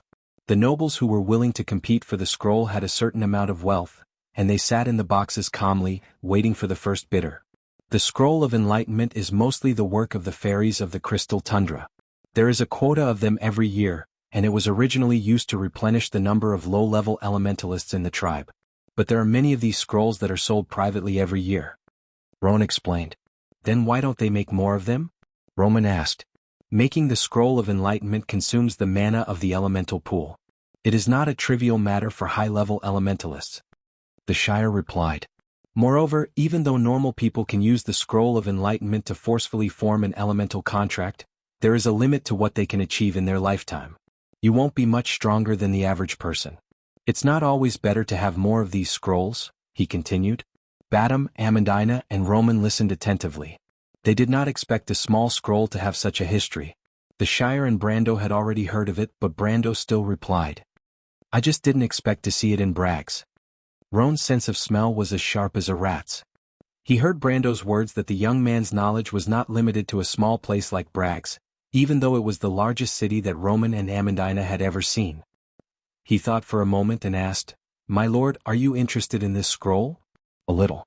"Then how about I have my men bid for it?" Roan asked. Brando thought for a moment and nodded. The price of the scroll of enlightenment was 5,000 tor, and every increase in price was 5% of the starting price. Under Roan's signal, his men quickly raised a sign on the other side. 5,000. However, with someone taking the lead, the price quickly went up. New bids came from the second and third level, and before the auctioneer could even raise his hammer, the price had already reached 8,000 tor. The bids circled around the small theater before returning to Brando. The cripple turned around and looked at him questioningly. He thought for a moment, nodded, and gestured a number. The person on the other side raised a sign. 8,500. Amandina's expression changed slightly. The little Roman was indifferent. Badam looked like he was waiting for a good show. However, a new voice came from the second floor, and the auctioneer's assistant announced the new bid, 9,000 tor. The nobles in the box were getting impatient. The second round of bidding had lost the obvious feeling of probing, and it was as if blood had been spilled. The bids were getting colder and colder, and the numbers were getting higher and higher. Starting from 9,000 tor coins, the bids were increasing by 10%, 10,000, 11,000, 12,000. The auctioneer and his assistant were calm, but there was no need for any introduction. The bidding had entered a white-hot stage. However, the price was not high enough for these nobles. Finally, a faint voice came from the fourth box from the left. 15,000. It was like the last beat of a drum in a storm. After the last shower, the sound of wind and rain stopped.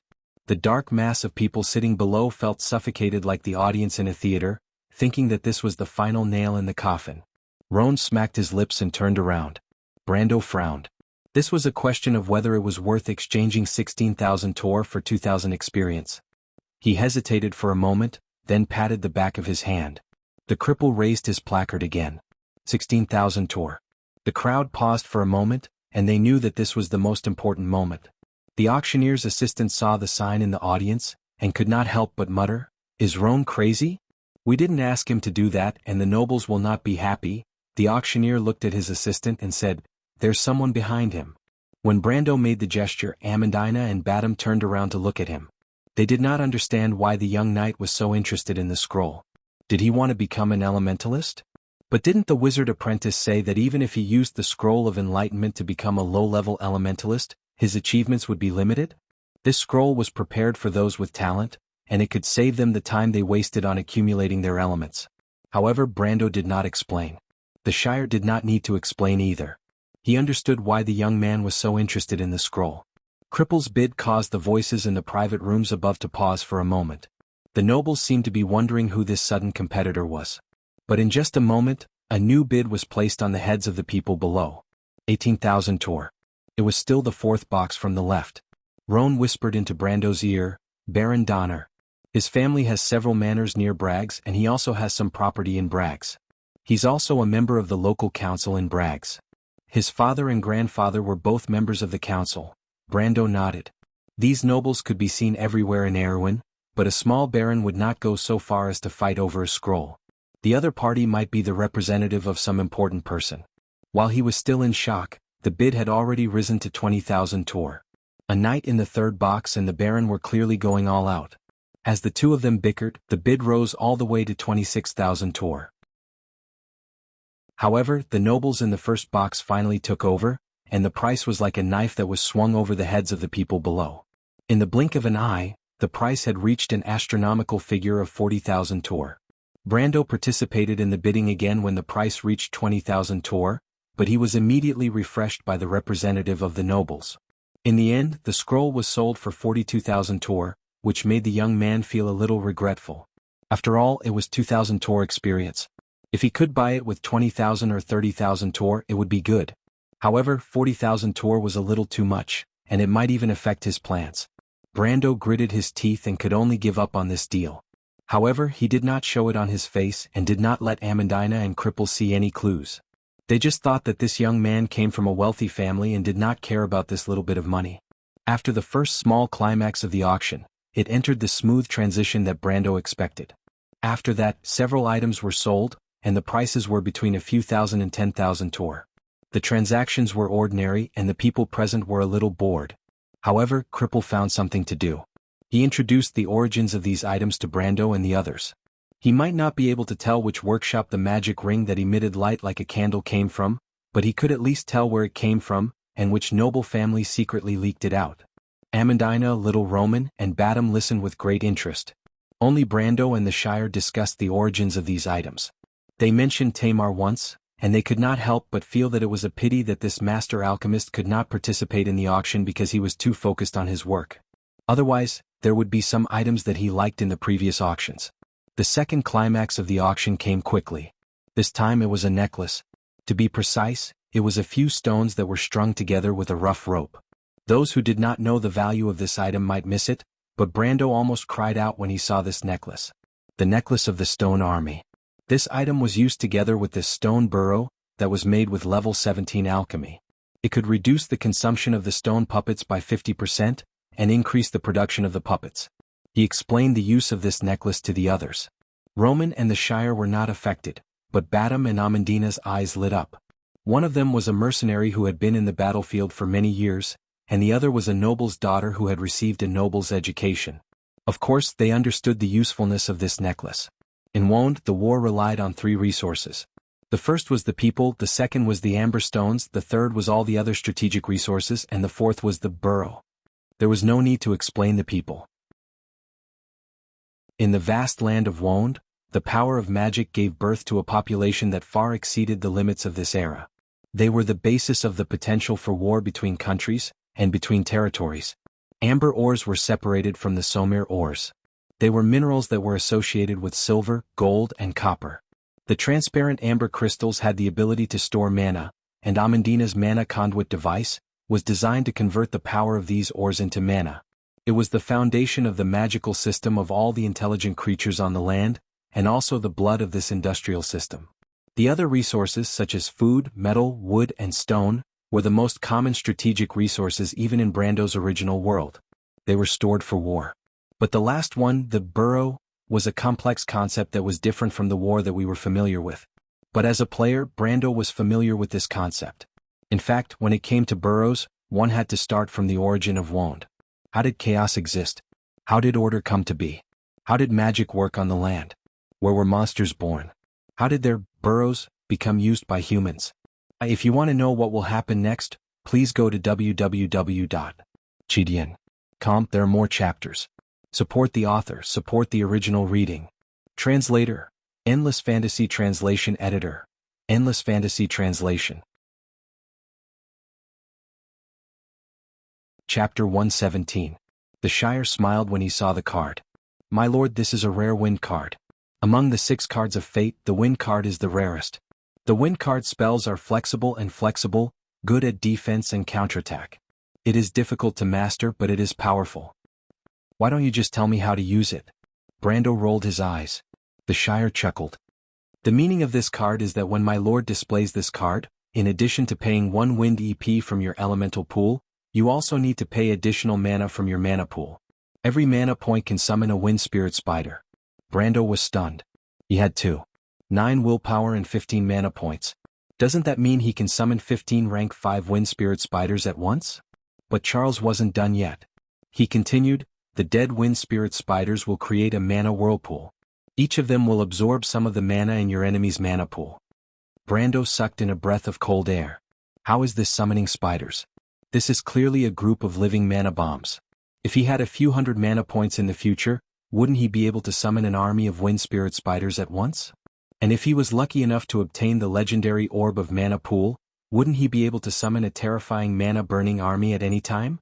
He smacked his lips. At first he thought this card was useless. But now, it seems that not only was it useless, it was also a terrifying killing machine. But before he could finish his excitement, Badam couldn't help but clap his hands and shout. Good, the show has finally begun. Brando raised his head and saw the glittering dwarven sword on the stage below. The faint green light on the surface of the sword almost explained its attributes. But the auction house obviously treated this as one of the last few items to be auctioned.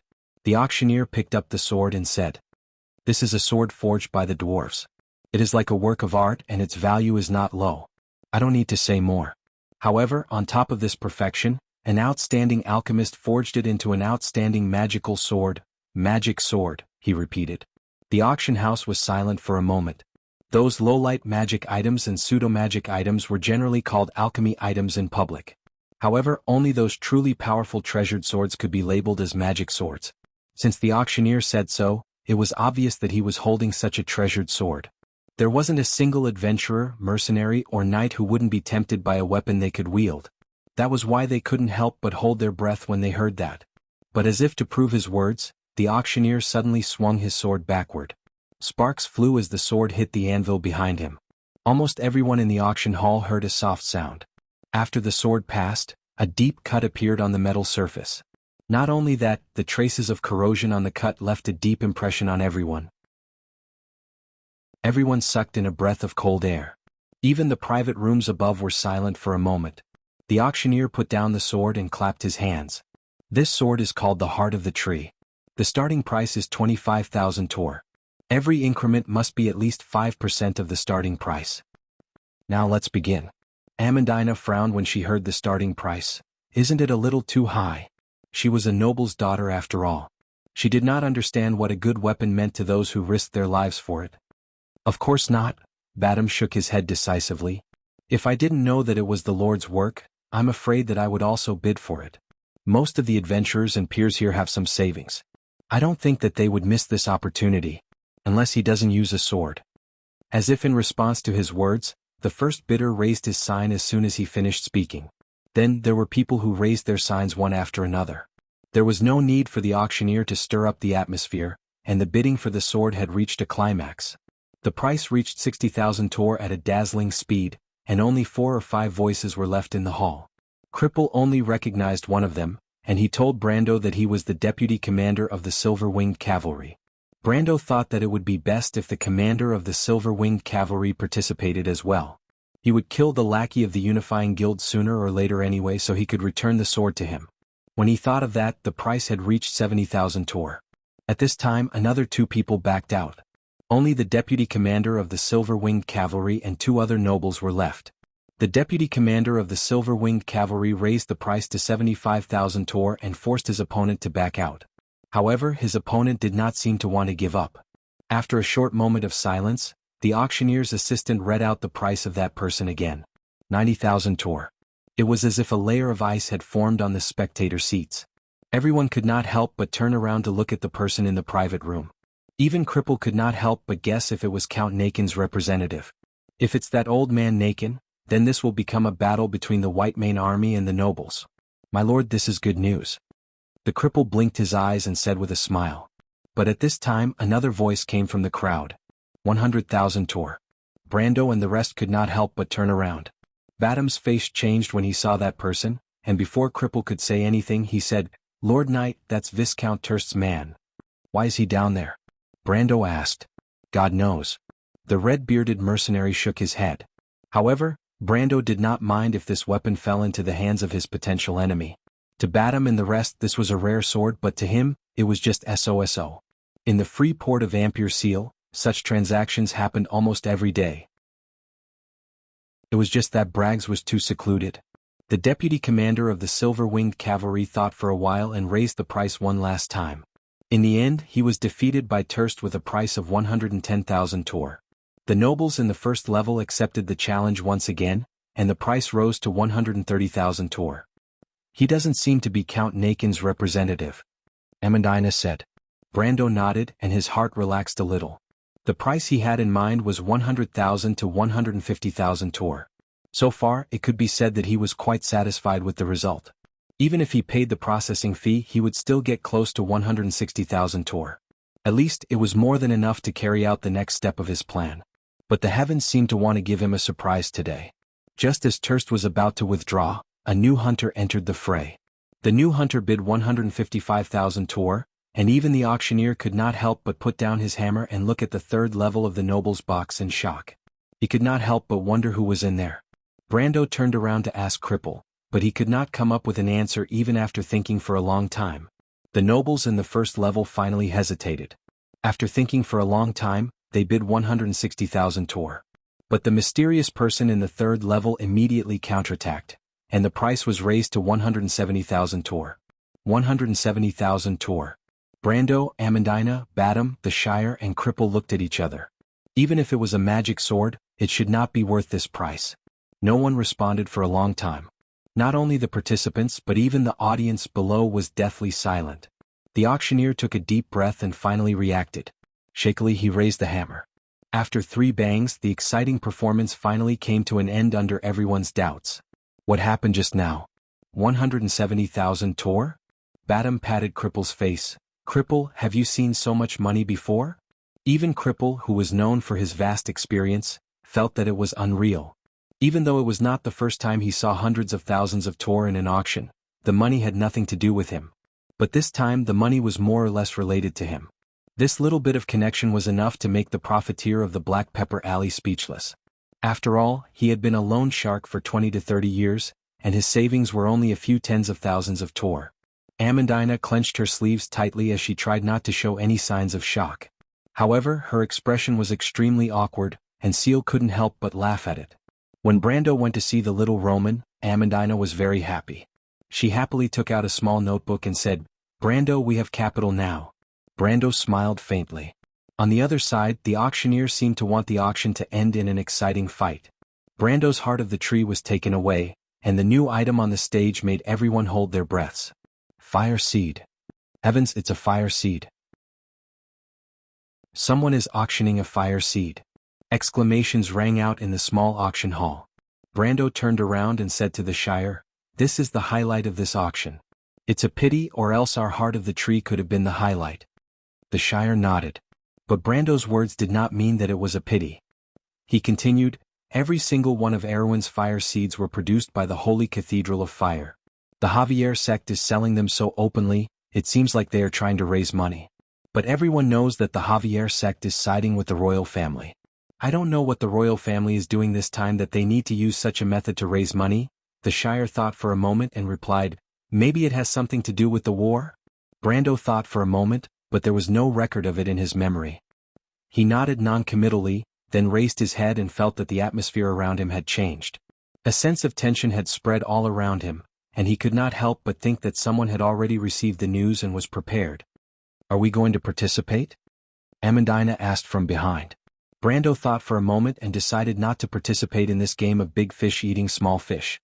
At least based on the current situation, the 200,000 tor that he had just received would not be able to gain any advantage in this competition. He shook his head and was about to say something, but the light around him suddenly dimmed again. What are these people doing now? Badam could not help but curse. But Brando and Roan had already seen the change in the auctioneer's expression. "There's a problem." The young man and the black-hearted merchant reached for the nearest weapon at the same time. Then, without any warning, the torches on the walls suddenly extinguished, and the surroundings suddenly fell into darkness. To be continued. If you want to know what will happen next, please go to www.gdn.com to read more chapters. Support the author, support the original reading. Chapter 118. The surroundings were plunged into darkness. The screams of the ladies immediately filled the air. Brando and Cripple did not have time to look around, and had already drawn their swords from under their cloaks. Badam and the Shire's reaction was just a bit slower. The red-bearded mercenary unsheathed his palm-sized greatsword from his back and pressed down on Cripple's shoulder. He was afraid that Cripple would play any tricks, and then he and the young apprentice surrounded the ladies to protect them. Cripple snorted lightly, but he did not seem to mind. After the ladies lost their heads out of fear, the men's angry and questioning voices sounded from all around them. On the contrary, the hall on the first floor was quieter because most of the people sitting there were experienced adventurers and mercenaries. Most of them had experienced many battles, and were able to calm down and prevent the chaos from spreading. "Brando, did something happen?" Romain's voice asked curiously in the darkness, but there was no trace of fear in her voice. Amandina sat behind her and gripped her skirt nervously. Her fingertips were white as she gripped it tightly. But she squinted her bright eyes and did not show her fear. "Shoo," Brando said. He had already seen a few impatient youths and nobles lighting up matches or glowing gems on their staffs. But some of the lights were extinguished. Beginner-level light magic was not uncommon in the lives of ordinary people in Vaunt, And even in some large cities, the street lamps on both sides of the street were made of crystals enchanted with light magic. Cripple had a ring that glowed, but he was not in a hurry to polish it. Raising a light source in the darkness would only make him an eye-catching target. But sometimes things did not go as planned. Just when Brando and Cripple were looking around to make sure there was no danger, the sword in Cripple's hand flashed. He was slightly startled, and then looked at the sword in his hand that emitted a faint light. At first, the light was like a layer of fluorescence on the blade of the sword, but in the next moment, the light from the raised sword illuminated the surroundings in a snow-white light. With this bright light, Brando and the Cripple didn't have time to be surprised. They saw 4 uninvited guests in cloaks quickly passing through the narrow aisle between the rows of seats and rushing towards them. Their hands were under their cloaks, and it was obvious that they were holding onto their weapons. He was an enemy, not a friend. "Brando!" Badam shouted from behind. Brando did not say a word. He decisively raised his left hand and shot out a series of crossbow bolts from his sleeve, nailing the cloaked stranger in the lead. The steel bolt had a huge impact at such a close distance, and the cloaked figure fell to the ground with a groan. He rolled backwards and his companions moved to the sides to make way for him. Then they raised their heads and looked at Brendel's direction. Brando happened to see a pair of burning orange-red flames hidden deep under their hoods. "It's the undead." He was startled. How could these things appear in this place and at this time? But the situation did not allow him to think too much. The hands of the 3 caped freaks, which had been hidden under their cloaks, reached out. It was a withered, armored hand, and it clenched a strange one-handed scythe. Brando actually didn't know whether the strange weapon should be called a scythe because it looked more like a bright, semicircular starfish, but the barbs and sharp blade on it made him guess that it was obviously not as simple as an ornament. Curses only had a weak effect on the undead, so the young man gave up the idea of wasting the crossbow bolts in an instant. He pulled the young Roman behind him and at the same time retreated between Badam and the Cripple. But the 3 cloaked strangers had already pushed aside the people in front of them and rushed over. Their target was obviously Brando, and the 3 scythes were swung at him without hesitation. Brando raised his sword and blocked the scythe of one of the cloaked strangers. The huge force from the sword almost made him retreat 3 or 4 steps and almost knocked over the seat behind him. The young Roman screamed, but Amandina had already grabbed his hand and dragged him over. The noble girl hugged the merchant girl and lowered her body to the ground and crawled in another direction. She was extremely nervous, but her mind was unusually clear, as if her every move was a subconscious one. Badam also stretched out his sword from behind to block a cloaked stranger, but he immediately groaned, obviously not feeling too good. "Upper iron rank strength," the red-bearded mercenary shouted. "Undead terracotta." Brando at this time also recognized the identity of his opponent. Undead terracotta was a type of puppet creature, but it was just an evil creature that was created by a necromancer injecting a warrior's soul into an empty armor. In the game, the level 31 to 33 undead terracotta was the main force of Madara's irregular army, but they were agile and good at hiding their presence. They were Madara's assassins. Brando felt that the undead terracotta he was facing was at least a captain, and its strength was close to a silver ranked. It was not considered an expert in Madara's irregular army, but compared to Insursta's undead army that Braggs was facing, it was an elite force. Their target was him? Brando was a little confused for a moment, but the undead terracotta in the hall had already begun to attack everywhere. The mercenaries and adventurers who were attacked panicked and screamed in panic for a moment. Brando felt that his strength was not as strong as the opponent, so he simply pulled back and threw a chair at the enemy. The undead terracotta captain swung its odd-shaped scythe, and the chair was instantly shattered into pieces. But the young man took the opportunity to stab the undead terracotta's heart, which was also the core of the undead terracotta's soulfire. The undead terracotta captain let out a hoarse roar and quickly grabbed Brando's elven sword. Silver-white flames immediately rose from between its fingers, and the purifying fire penetrated deep into the soul and bone marrow, causing the undead to scream immediately. But not only did it not let go, it instead swung its scythe at Brando's arm. Damn it! Brando gritted his teeth. It was not that he had not fought against undead terracotta in the amber sword, but that was after he had reached a very high level. But even so, the opponent's fearlessness left a deep impression on him. That was why when the undead terracotta captain grabbed the thorn of light in his hand, he felt that something was wrong. He immediately let go of his hand and took a step back, dodging the enemy's scythe. At such a close distance, without the thorn of light, Brando had lost all means of attacking. He could still use the Ring of the Wind Empress, but he could not guarantee that he would not injure the Roman and Amandina. There was not enough Earth EP to pay for the Holy Sword card, and it was useless even if it lost energy. The Wind Spirit Spider could be used, but at this distance before he could summon the Wind Spirit Spider, his opponent would have already chopped him into pieces. The hesitation only lasted for a moment. Brando immediately lowered his center of gravity and suddenly leaped forward. He grabbed the undead Terracotta Captain's waist and slammed him down, causing the undead Terracotta Captain to lose his balance. Together with Brando, the two of them crashed into 3 rows of chairs.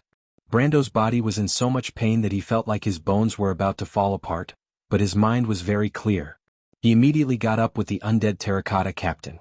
The undead Terracotta Captain grabbed its scythe. Brando immediately grabbed the elven sword that had fallen to the side. The undead Terracotta Captain seemed to be struggling to get up, but Brando was faster than it. He activated the charge skill and rammed into the undead Terracotta's chest. The power of 10 times the speed was terrifying, and the undead Terracotta Captain that was close to a silver tier was sent flying in the opposite direction. At the last moment, the undead Terracotta Captain stabbed its scythe at Brando's shoulder. With tenacity, Brando shouted in his mind. His skin quickly turned into wood, but the undead Terracotta Captain's scythe had already broken through the layer of faint blue light around his body. It was the magic defense provided by the conflicting aura, and cut deep into his wooden skin. Blood splattered everywhere. Brando clenched his teeth to prevent himself from screaming, but he was in so much pain that he broke out in cold sweat. He threw the scythe on the ground, and looked at the undead Terracotta Captain that had fallen into the crowd. He did not dare to delay and immediately took out the Wind Spirit Spider card. Display Card of Fate, Wind Spirit Spider. A row of attributes immediately appeared in his vision. Wind Spirit Spider, 8 HP 4 MP 1, 9 Strength 2, 7 Dexterity 1 0 Vitality. The last 3 stats were all. Its attack method was Bite, basic damage 1-1. Its special ability was Incorporeal. Incorporeal creatures can only deal 1/3 of the damage, so the undead Terracotta Captain that had lost its weapon would have a hard time killing the spider. But Brando knew that the undead Terracotta Captain was not only facing one Wind Spirit Spider. There were 15 of them. He pointed forward and 15 large and small green whirlpools immediately appeared behind him. Spiders with half of their bodies made of whirlwinds shot out from the whirlpool. These little creatures were like rays of green light. After a few turns on the ground, they shot towards the Terracotta Captain who had just stood up. One Wind Spirit Spider had the strength of 2 ounces, and although the strength of 15 spiders could not be simply accumulated, it was enough to stop the undead Terracotta Captain that was close to a silver tier in strength. The spiders hung on its body and bit with all their might. The undead Terracotta Captain screamed in anger and threw the spiders on the ground, but its actions were futile, because Brando had already grasped the opportunity. While the undead Terracotta Captain was distracted by the Wind Spirit Spiders, he rushed forward and stabbed his sword into its chest. The terrifying undead Terracotta Captain wanted to resist at the last moment, but its movements were distorted by the spiders. In Brando's eyes, it was full of loopholes. The sword pierced through the heart. The undead Terracotta Captain screamed in dissatisfaction, and its vital parts were heavily injured, causing the Thorn of Lights, purifying flames, to deal 4 times the damage in an instant. Brando watched as the undead Terracotta swayed and turned into a pile of ash-gray armor in the pure flames. 700 EXP obtained. He turned his head and saw Badam, the Shire, and Roan working together to fight against the 2 undead Terracotta's attacks. Amandina had already pulled the Roman to another side to hide. Then a loud noise came from above the auction hall. Brando raised his head and saw a black shadow falling from the box above and crashing to the ground. There was a moment of silence in that direction, and then a series of screams sounded. Sir Rosal. Lord Martha, it's the Vice-Captain of the Public Order Cavalry, Mr. Rosal. They killed him. Brando's heart tightened when he heard this. It seems like these damned undead Terracotta aren't here for me. Insursta wants to attack the higher-ups of the Brags. What is he trying to do? There is no record of such a thing in history. While he was puzzled, he suddenly saw the doors on the side of the trapezoidal theater suddenly open. There were a total of 5 doors, and rows of white skeletons holding bows and arrows walked out from behind the doors. The youth's eyes narrowed in an instant. So many undead? What is the manager of the auction hall doing? What are the Public Order Cavalry doing? What are the Silver-Winged Cavalry and the Public Order Cavalry doing? How did they get in? Brando wanted to curse at this moment. P.S. What a tragedy, because it's too painful to only have a small bowl of porridge for every meal. I couldn't help but eat a piece of squid and some rice. Now I'm starting to rebel again. I don't know if it's the squid or the rice. I'm better off dead than alive. Everyone, please pay attention to your health. In my pain, this is the only chapter for today. Please forgive me. If you still want to ask for votes, I'm ashamed _ smiley face. To be continued. If you want to know what happens next, please go to www.chidian.com. There are more chapters. Support the author, support the original reading. Chapter 119. The snow-white skeletons stopped in their tracks and raised their bows, the metal bows creaking and groaning. The mercenaries and adventurers below finally realized that something was wrong, but the undead terracotta in the hall held them back and prevented them from escaping. Brando's first thought was the Roman, but when he looked up, he could not find Amandina and Romaine's silhouette. He panicked and swung his sword. The silver blade left an afterimage in the dim environment, and the wind pressure split 3 chairs in half, hitting the undead terracotta that was fighting with the Batum. The undead terracotta leaned to the side, and the red-bearded mercenary seized the opportunity to slash the undead terracotta in half. With a crash, the undead terracotta fell apart, and several silver balls of light rose from its remains and shot into Brando's body. At the same time, the Shire helped Roan to push back another undead terracotta. They turned around and saw Brando shouting, "Do you see the Roman? We're here." Amandina held the Roman's hand and stood up on the other side. The merchant did not know what fear was, and waved her hand vigorously. "Get down." Brando shouted at them and then ordered the Shire wall. The young wizard apprentice understood and immediately raised the ruby. Countless lines extended out from the ruby in all directions. The Shire used all his strength to cast a spell, and his mind and magic flowed like water. The wall of law extended to 50 meters, and covered Amandina and the Roman on the other side. Then hundreds and thousands of lines shone slightly and disappeared in an instant, and a wall of air formed out of thin air. At this moment, the skeleton archers had finished their preparations. Their bowstrings vibrated in unison like a storm. The arrows shot down, leaving behind black lines scattered downwards. The guests in the first row fell down in unison, while the ones behind also fell to the ground one after another with a muffled groan. But the Shire saved even more people. Every time the air wall was hit by an arrow, it flashed with a white light. The wall flashed dozens of times, and finally the fluctuating light connected into one. However, the wall had finally awakened the shocked crowd. Among them there were many apprentices and low-level elementalists. There were even 1 or 2 intermediate wizards. Most of these people did not understand what was going on at first, but now they understood.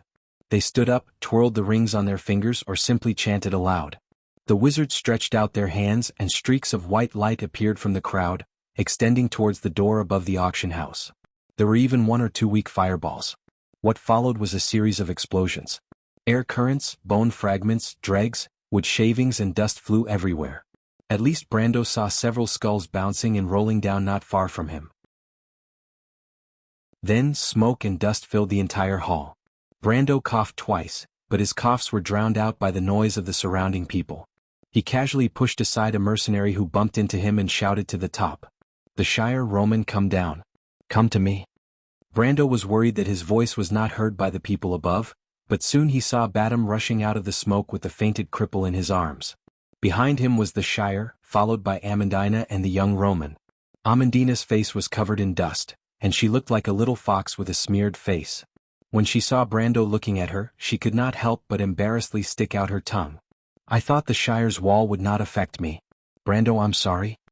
Even though she spoke with a tone of lingering fear, the expression on her face clearly said, "That was exciting, I really want to do it again." Brando slapped her forehead in annoyance. He looked at Amandina and replied, "You can thank Miss Amandina later. Now is not the time. Come with me, we'll leave this place first." Amandina coughed and replied softly, "There's no need for that." She raised her chin slightly, and there was a faint trace of pride in her heart. She was born as a noble and more or less inherited the pride of Erewhon's nobles. Amandina did not tell anyone, and Borg did not know what to do. The Nesson family's complicated crest had an eye-catching lily symbol. Even though it was only at the top of the crest, the symbol was exactly the same as the lily of the Covardo royal family. This meant that this noble family was once a branch of the royal family. Even though they had declined, the hidden nobility in their bloodline still existed. In fact, The inspiration for the mana conduction device came from a dusty blueprint in the family's basement. Otherwise, with her mediocre talent, she would not have thought of this path. But Amandina never thought of admitting defeat. The more her family fell, the more she wanted to revive the deeds of her ancestors. Unlike her noble father, she had always been a competitive girl since she was a child. But Badam's words interrupted her thoughts. The red-bearded mercenary asked carefully, "Where do we leave from, Sir Knight? I don't know how many of these monsters are out there, and I don't know how they sneaked in." The cripple even said that the underground auction was heavily guarded. "Damn it, we'll leave from the backstage." Brando looked around at the hazy surroundings and answered. He already had a plan in mind. It seemed that Madara's target was the high-ranking nobles from Bragg's side who were participating in the auction. Then their main target should be the box above. But what made him shudder was that the 3 undead figurines were clearly coming for him. He did not know how he attracted Madara's attention. The young man thought about it again and again, and the only thing he could think of was whether the news of him leading the refugees had spread out through some channels. But he only killed a platoon leader. Did Insursta have to seek revenge for the smallest grievance? To gather information about him and the others, and to plan this operation, it must not be an easy task. It would not be an exaggeration to say that they had mobilized a large force. Brando could only hope that he was only an extra target in this operation. But no matter what, he realized that his existence had gradually begun to affect the course of history. This made him feel a sense of urgency. Otherwise, his advantage would gradually disappear. The Shire also agreed with Brando's opinion, but he obviously wanted to take it a step further. This young wizard apprentice had clearly analyzed the previous discussion between Brando and him regarding equipment, attributes, and experience. His suggestion was that leaving from the backstage was obviously more advantageous for them to fish in troubled waters. The auction items and money that had not been sold in time were obviously a huge treasure trove. If Freya was here, she would definitely express her dissatisfaction with the Shire's suggestion. But it was a pity that this kind and righteous future goddess of war was waiting to be rewarded at the headquarters of the Silver-Winged Cavalry. As for Amandina, who replaced her as Brando's assistant and advisor, although she was born in a noble family, the nature of nobles in this era was not much different from bandits. Moreover, this young lady had always been a pragmatist. When she heard the Shire's suggestion, not only did she not stop it, she immediately supplemented it with her own wisdom, striving to make the plan more feasible. As for the little Roman and Badam, the former was eager to participate in all the exciting and amazing adventures, and did not care whether this was illegal or not. Moreover, the underground trade itself was not something that was legal. As for the latter, as Brando's retainer, he would not object. Not to mention the unconscious cripple, even if he was not unconscious, he would probably raise both his hands and feet in agreement. Just like the rumors that were circulating in Bragg's bar, if there was anything that would make the cripple of Black Pepper Alley happier than taking advantage of others, it would definitely be taking advantage of others.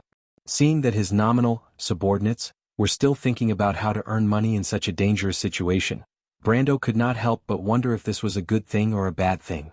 But speaking of which, this style was exactly the same as his performance in The Amber Sword. Back then, Sophie, who would risk her life for money, was a well-known name for a period of time. Of course, that was also because he was too poor in the early stages of the game. Later on, when Erwin disappeared and he joined the Church of Knights Nation, this reputation gradually left him. But the adventurous nature of his style was deeply rooted in his blood. Whether it was Sophie or Brando, they were all potential gamblers. And his style of doing things more or less influenced the Badam, the Roman, and the Shire. As for Amandina, he turned his head to look at this girl.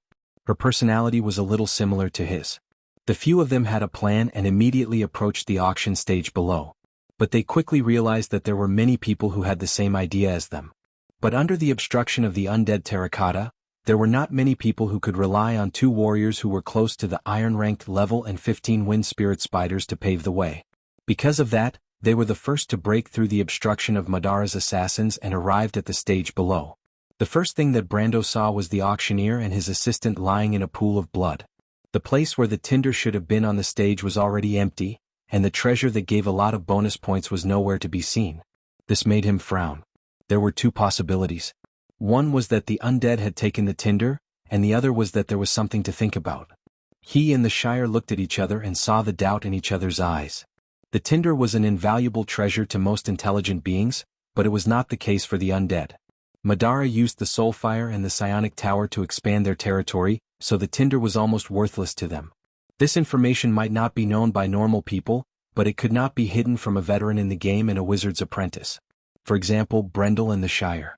There's a problem. Brando immediately put his sword in front of his chest and reminded the people behind him. The Shire also protected the back of the group at the same time. What's going on? Badam asked. However, as soon as he finished speaking, a red behemoth descended from the sky and landed on the platform with a boom. With a loud crack, the red behemoth created a huge hole in the wooden platform, causing the entire platform to be filled with smoke and dust. P.S. It's better today. I still can't eat meat. What a tragedy. If I recover tomorrow, I will start to make up for what I owe these 2 days. I hope everyone can forgive me. It's already the 30th today. Please continue to ask for monthly votes and subscriptions. Chapter 120. When the red giant fell, the wooden platform immediately cracked, and debris flew in all directions. Brando covered his face with one hand and looked forward. Through the smoke and dust, he saw a giant skeleton about 3 people's height standing up. It wore a huge crusader helmet with a fiery red hydra pattern on it. Brando sucked in a breath of cold air when he saw it. This was Madara's general's guard, the crusader executioner. Brendel felt his scalp go numb. It was as if a bucket of cold water had been poured over him from head to toe. Even his heart had turned cold, and he did not even have the mood to fish in troubled waters. But now he did not care at all. He almost could not speak, but he coughed and did not dare to hesitate. He immediately said to the people behind him, "Retreat, retreat, leave this place, follow me." His voice was rarely stern, and he was not even this nervous when he faced the undead army. If he could, he would have cursed out loud. What are those bastard guards of Bragg's doing? They let this thing in, why don't they just open the gates and surrender? Badam and Amandina might be a little confused, but Brando knew what the Crusader Executioner was. In this place, it was not an exaggeration to say that it was the Grim Reaper. This was not an ordinary undead creature, and it was not even a type of undead summoned by a necromancer. It was a nest creature. Madara only had a few types of high-level undead, and it was one of the undead that had a physical body. The only other undead that had a physical body were the Flesh Golem and the Black Knight. It was a high-level undead. It had the strength of a mid-level silver. Brando saw that the Crusader Executioner did not seem to have recovered from the shock of falling from the sky. He did not think about anything else and immediately pulled the others to the left. There was a small door under the platform that led to the backstage, and that was their goal. Badam and the Shire reacted quickly. The veteran mercenary immediately felt the aura of despair from the Crusader Executioner. It was a kind of aura that was filled with killing intent. Perhaps only a veteran like him could taste this kind of aura. This giant skeleton wearing fiery red armor and holding a giant axe was definitely not to be trifled with. The group quickly passed under the platform, but the bad news was that the undead had finally stood up, and the only enemies around it seemed to be their group. Brando pushed Amandina and Roman into the door, followed by the Shire and Badam. He looked back. The 2 red soulfire in the monster's black eye sockets had locked onto them. It raised its axe and stood shakily from the platform, making creaking sounds. Brando? Roman was confused. Don't say anything, listen to me. Brando immediately entered the door and closed it tightly. Fortunately, the door was made of pure iron, and they did not know whether it was for defensive purposes or not. That was why they were able to hold on for so long. Is that thing very powerful? What should we do? Badam asked. Brando calmed down and replied, "Let me think, I might have an idea." He calmly released the wind spirit spiders as he spoke, and allowed them to crawl out of the room through the cracks. In an instant he had a draft in his mind, but he was a little hesitant. Wasn't this too dangerous? His greatest hope was that the monster would go after the others. After all, there were so many people in the hall, and it was not worthwhile for it to chase after them. But before he could finish his thought, the iron door suddenly shook, and the huge force from the door made him fall forward. The others were shocked, and Badam and the Shire quickly rushed forward to block the door. Brando crawled up from the ground and returned to his original position. At this moment he finally gave up on any hope and said with determination, "There is only one way. You guys run first, split up. I'll hold this thing back." Brando. It was the first time that Roman saw the young man's uncertain expression, and the excitement in her heart seemed to have been washed away. Her worry was the same as when she was in Bucci. She wanted to stay and face the enemy with Brando, but this time the young man wanted her to leave first. This was not a battle that belonged to her. Brando knew that the Crusader executioner's strength was close to 47 ounces, and it was not something that the current Badam and the Shire could fight against. If they fought against this monster, they would only be killed in an instant. The Shire was fine, at most he would not be able to use his Highland Squire card for a while, but Badam, Cripple, Amandina, and the little Roman were all people that he could not afford to lose. He had thought it through in an instant. Right now, he was the only one who could use his familiarity with this terrifying monster to lure it away and find a chance to escape. But when he looked at the huge monster that had just turned its head, and the two red soulfire in its black eye sockets locked onto them, he was not confident at all. After all, this was a monster that was close to the middle of the silver rank, and it was not like the zombie Outlander Captain and Ebden of this era who had not reached the silver rank, or who had just reached the silver rank. Brando had thought of giving up on Badam, Cripple, and even Amandina, and let these subordinates buy time for him. He had the ability to do so because other than him, they were not familiar with this terrifying undead creature. Sometimes, a small mistake in judgment was enough to change a lot of things. In fact, such a thought flashed through his mind, but the young man shivered and rejected this tempting idea. He could not tolerate himself doing this, and even thinking about it made him shudder. He thought that if he could break his promise and give up on Badam, Cripple, and even Amandina, then one day he could give up on even more people. Freya, the Roman, the princess, and everything he held on to would become a cold-blooded monster just for himself. Brando shook his head and threw this cold thought out of his mind.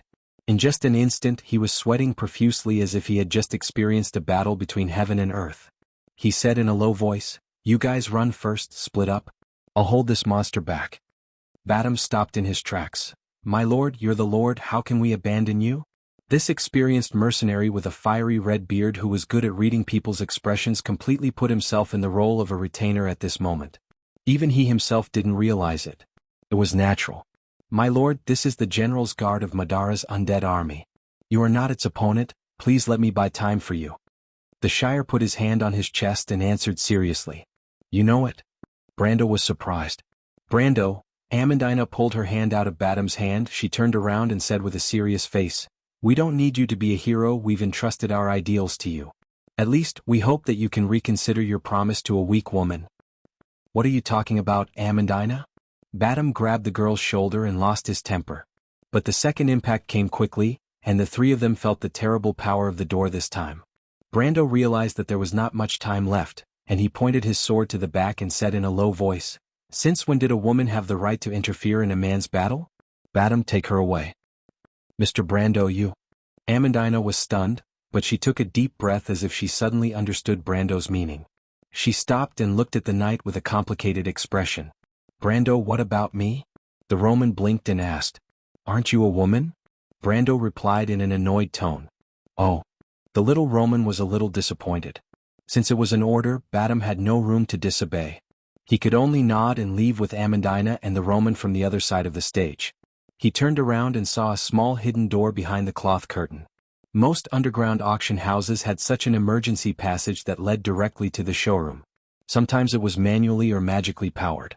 On one hand, it was convenient to move goods, and on the other hand, it was to prevent possible interrogations.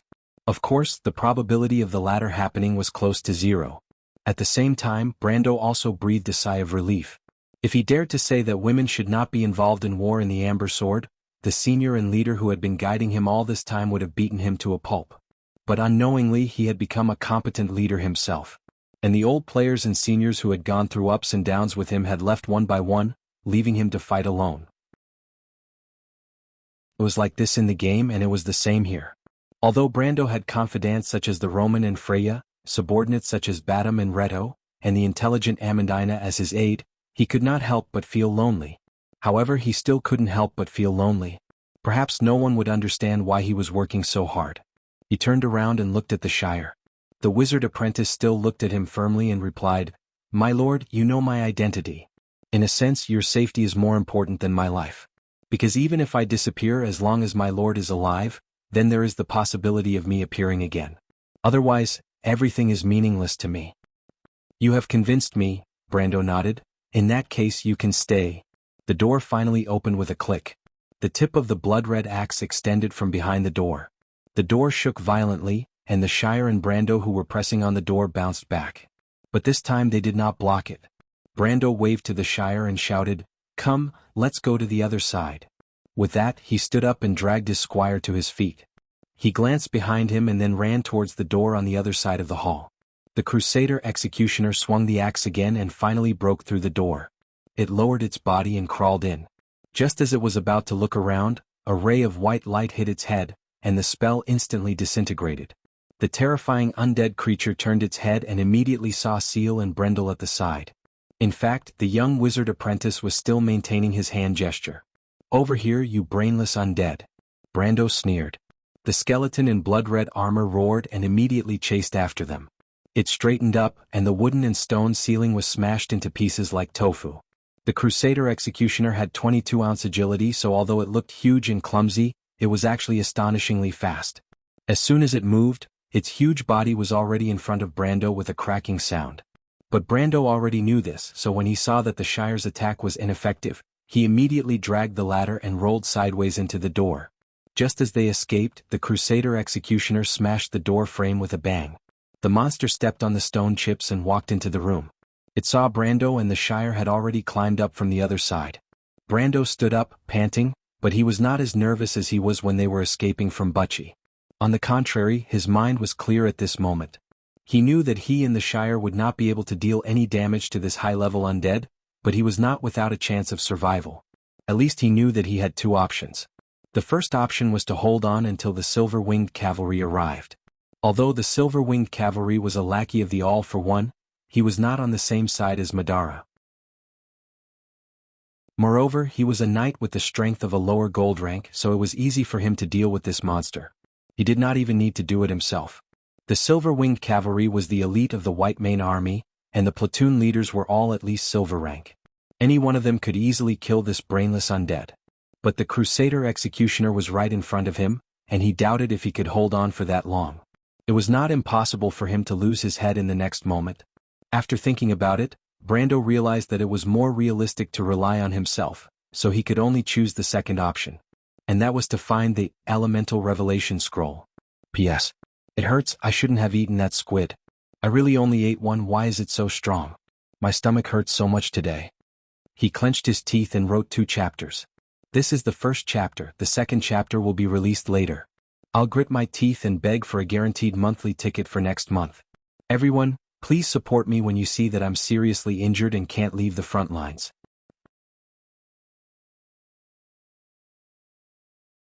Chapter 121. He needed to find the Scroll of Elemental Enlightenment. In fact, using the Scroll of Elemental Enlightenment to open the elemental pool did not take much time. Since it was the first time the elemental pool was opened, it would absorb the rich elemental power contained in the scroll. The 4 elements would then fill up the new, almost shapeless small pool. As long as he had those elements, he could pay for the Holy Sword. With the Sacred Sword, even if he couldn't deal with this thing, he should have no problem protecting himself. This was also the reason why he released those spiders before. He thought that the wind spirit spiders, born from elements and magic, would be better than him in finding such an item. Brando instantly figured out the whole plan. He turned back and shouted, "The Shire." "I understand, my lord." The young sorcerer apprentice turned his head and smiled. "Good luck, my lord." "I hope to see you again sooner," Brando nodded seriously. His wizard squire had already raised the ruby in his hand. Countless white lines stretched out from the ruby between his thumb and index finger. These white lines, or rather, the part of the 130 million laws that were set by Martha on the other side of the world that were related to defense, blocking, and reaction forces were selected in an instant. They lit up and intertwined with each other. The solid wall emitted a golden light and then disappeared into nothingness. The skeleton in blood-red armor swung his axe and swept it on the wall. Ripples spread out in circles. The ruby in the Shire's hand cracked, but this little wizard apprentice continued to maintain his spell at the cost of overdrawing the medium. "Let's go," he said in a low voice. Brando turned back and looked, then turned and pushed open the door on the other side and rushed out. He did not know who had the Scroll of Elemental Enlightenment at the moment. Although it was said that the underground trade could be done on the spot, the nobles wanted to maintain their dignity.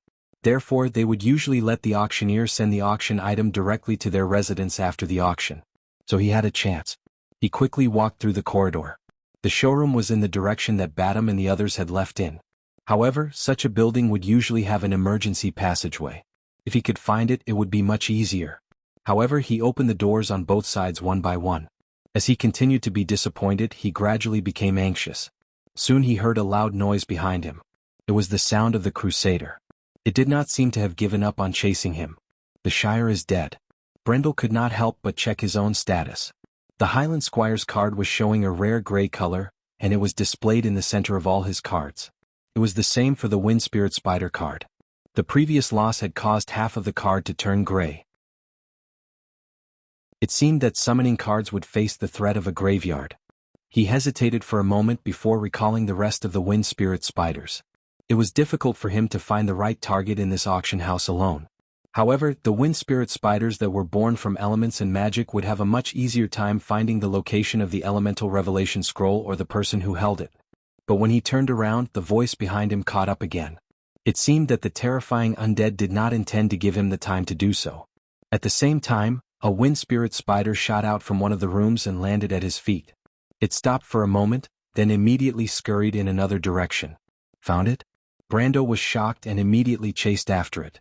He was much more agile than the Wind Spirit Spider, so it was not difficult for him to keep up with it. However, the heavy voice behind him was getting closer and closer.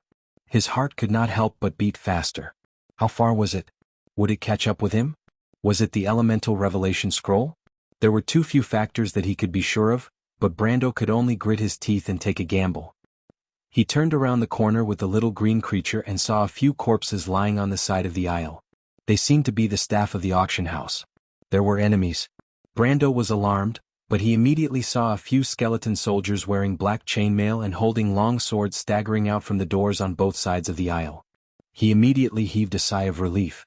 The young man immediately activated his charge skill and ran past these low-level undead like a gust of wind. About a month ago, these skeletons were his mortal enemies, but now they were no different from real cannon fodder in front of him. The first skeleton in front of Brando's eyes slowly extended its sword towards him, but Brando's speed was 10 times faster. The skeleton's sword was still in the air when the skeleton's hand was separated from its joint.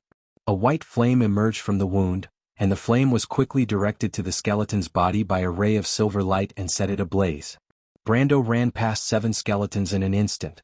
He withdrew his sword and the skeletons immediately fell apart behind him.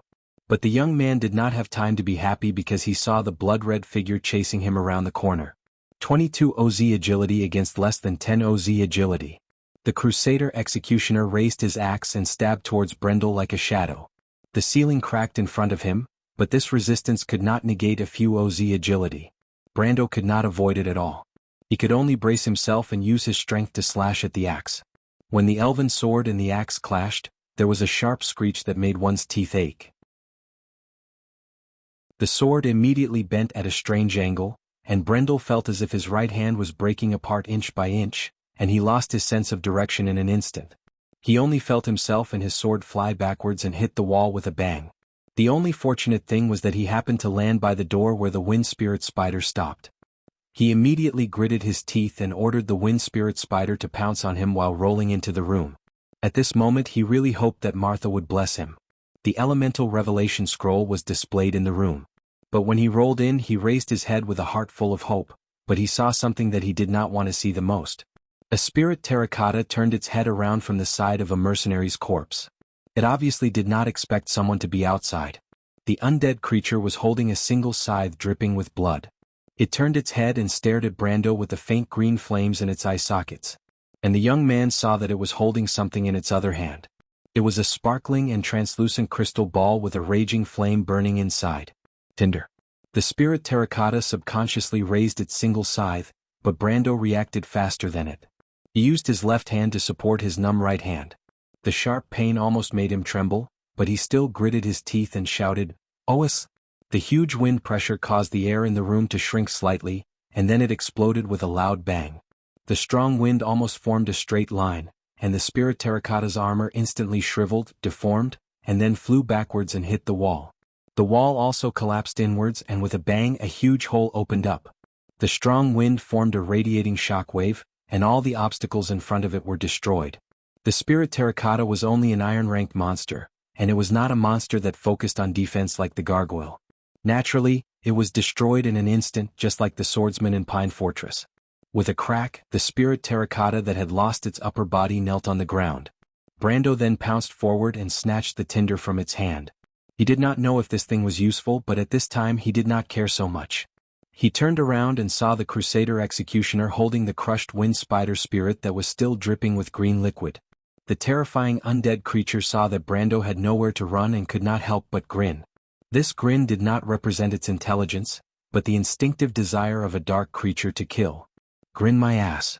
Brando raised the tinder with his left hand and clenched his teeth. The crystal ball suddenly shattered, and a fiery red ring of light spread out from the inside.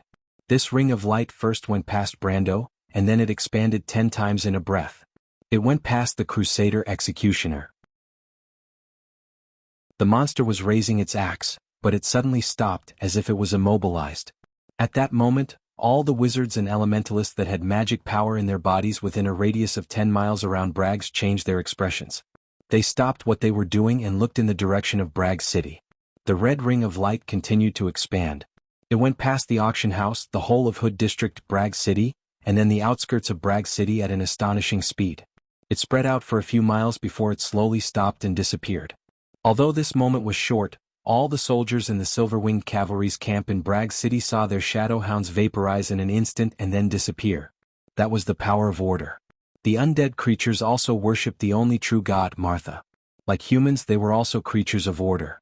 When the tinder was ignited, the reorganization of order should not affect anything that was originally under order. However, the Crusader Executioner was different. It was a nest creature. No matter if it was man-made or natural, except for the only guardian's nest. All nests were in fact the power of chaos, but when the tinder was ignited, they were also the first to be affected. Low-level creatures like the Shadow Hounds could not even resist and were vaporized directly. And the Crusader Executioner was also affected by the huge impact and could not move for a while. From what Brando saw, it suffered nearly 110 points of damage at that moment. The young man could not help but let out a sigh of relief. At least he made the right bet. Although no one had ever thought of using a priceless tinder to test something as boring as this, there were some basic rules in this world that could not be changed. For example, the absolute opposition between chaos and order. The young man took a deep breath, then got up and ran for his life. There was not much time left for him. At least the Crusader Executioner would not stay still forever. He had to find the scroll of elemental revelation as soon as possible. If you want to know what will happen next, please go to www.chidian.com. There are more chapters. Support the author and support the original reading.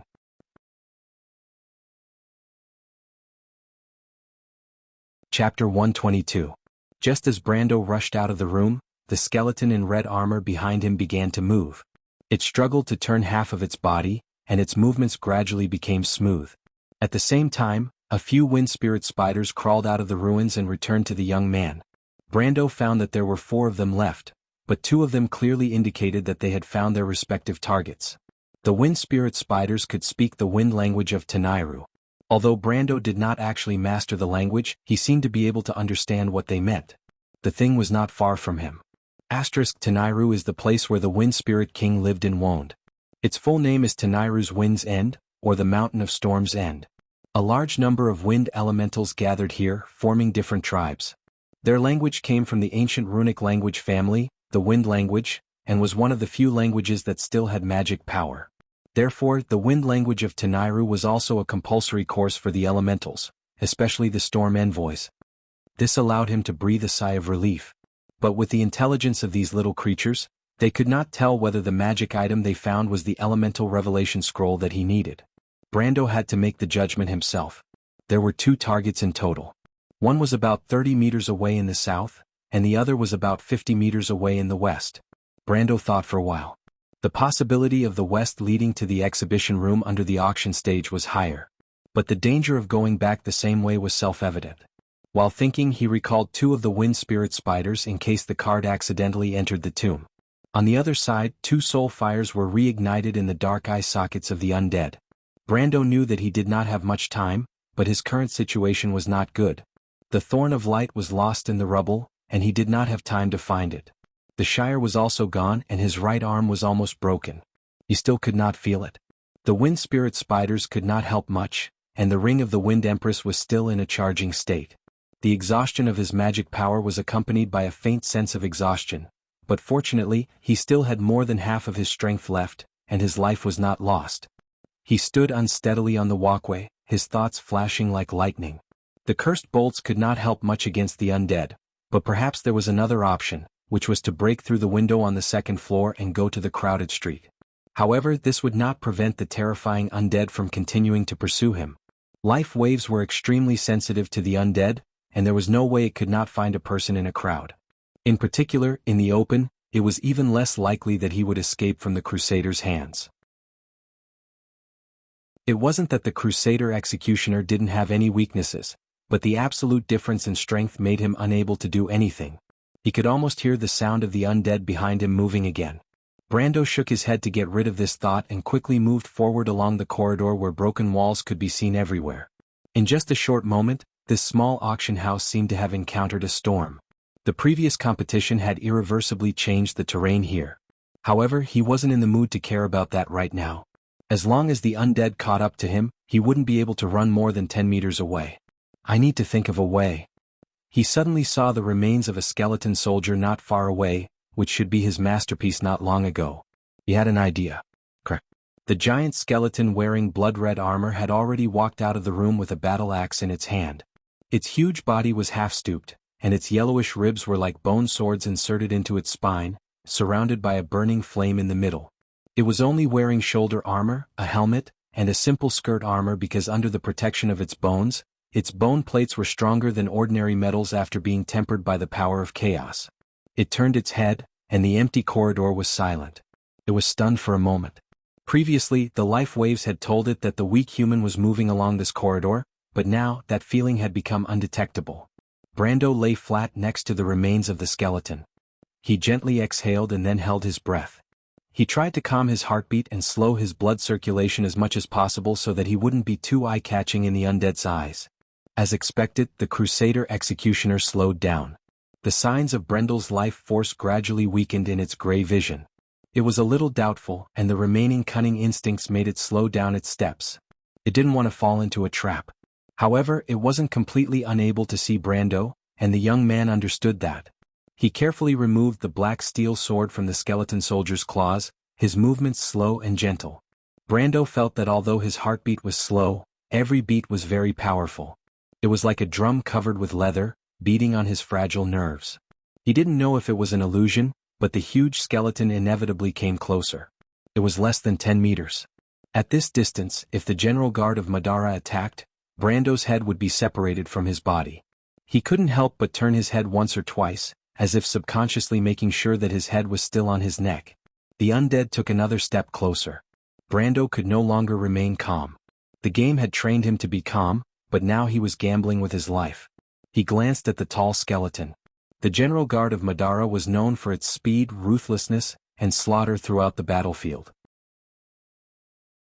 The giant axes in their hands were nearly 4 meters long, and when they hit with full force they had more than 20 tons of force. Every time they fought on the battlefield, the humans had to pay 10 or even 100 times the price. In the war records of Karsuk, the necromancer used dozens of general guards to disperse an entire infantry regiment of Erewhon. On the frontline battlefield, these huge monsters were like moving iron towers in a chaotic battle. Terrifying legends about them could be found everywhere. Of course, the humans also had those famous elite troops that could match them one-on-one. But Brando hadn't reached that level yet. When the Crusader executioner's eyes fell on him, his heart couldn't help but beat faster. His blood began to circulate faster, and his life force seemed to become obvious again. The tall undead paused for a moment, and a cold aura suddenly shrouded Brando's head. It had seen through his trick. But only a few seconds had passed. Brando felt his forehead was cold. If he moved a little, he would be attacked, but even if he maintained this state he wouldn't be able to hold on for more than a few seconds. He stared at his attribute interface, thinking that a few seconds wouldn't help at all. He needed more time, a little more. He suddenly made up his mind and rolled to the side. The huge skeleton immediately reacted.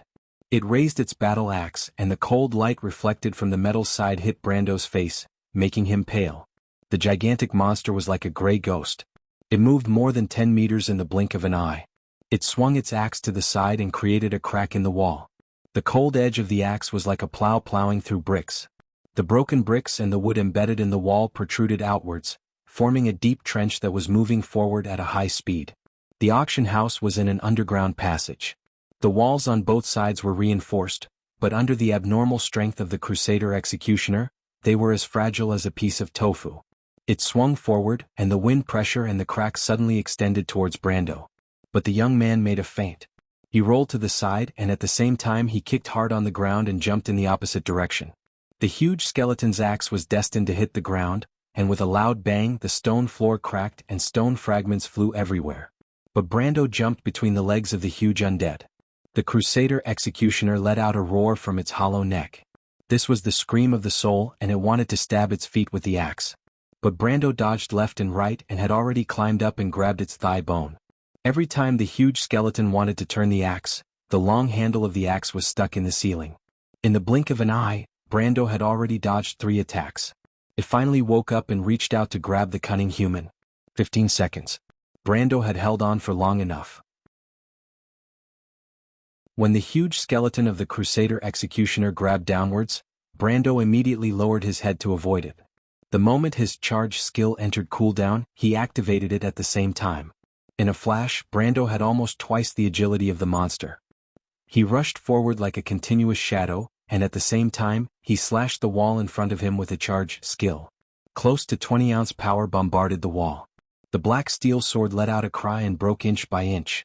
But the wall also caved in with a loud bang, and the bricks became crisscrossed. Brando threw away the sword and punched with his left hand, and the wall collapsed. He jumped into the wall, and as expected, it was the other side of the room. The wind spider spirit had already gone through the sewer to wait for him here. He was close to his target. But the Crusader executioner was even closer.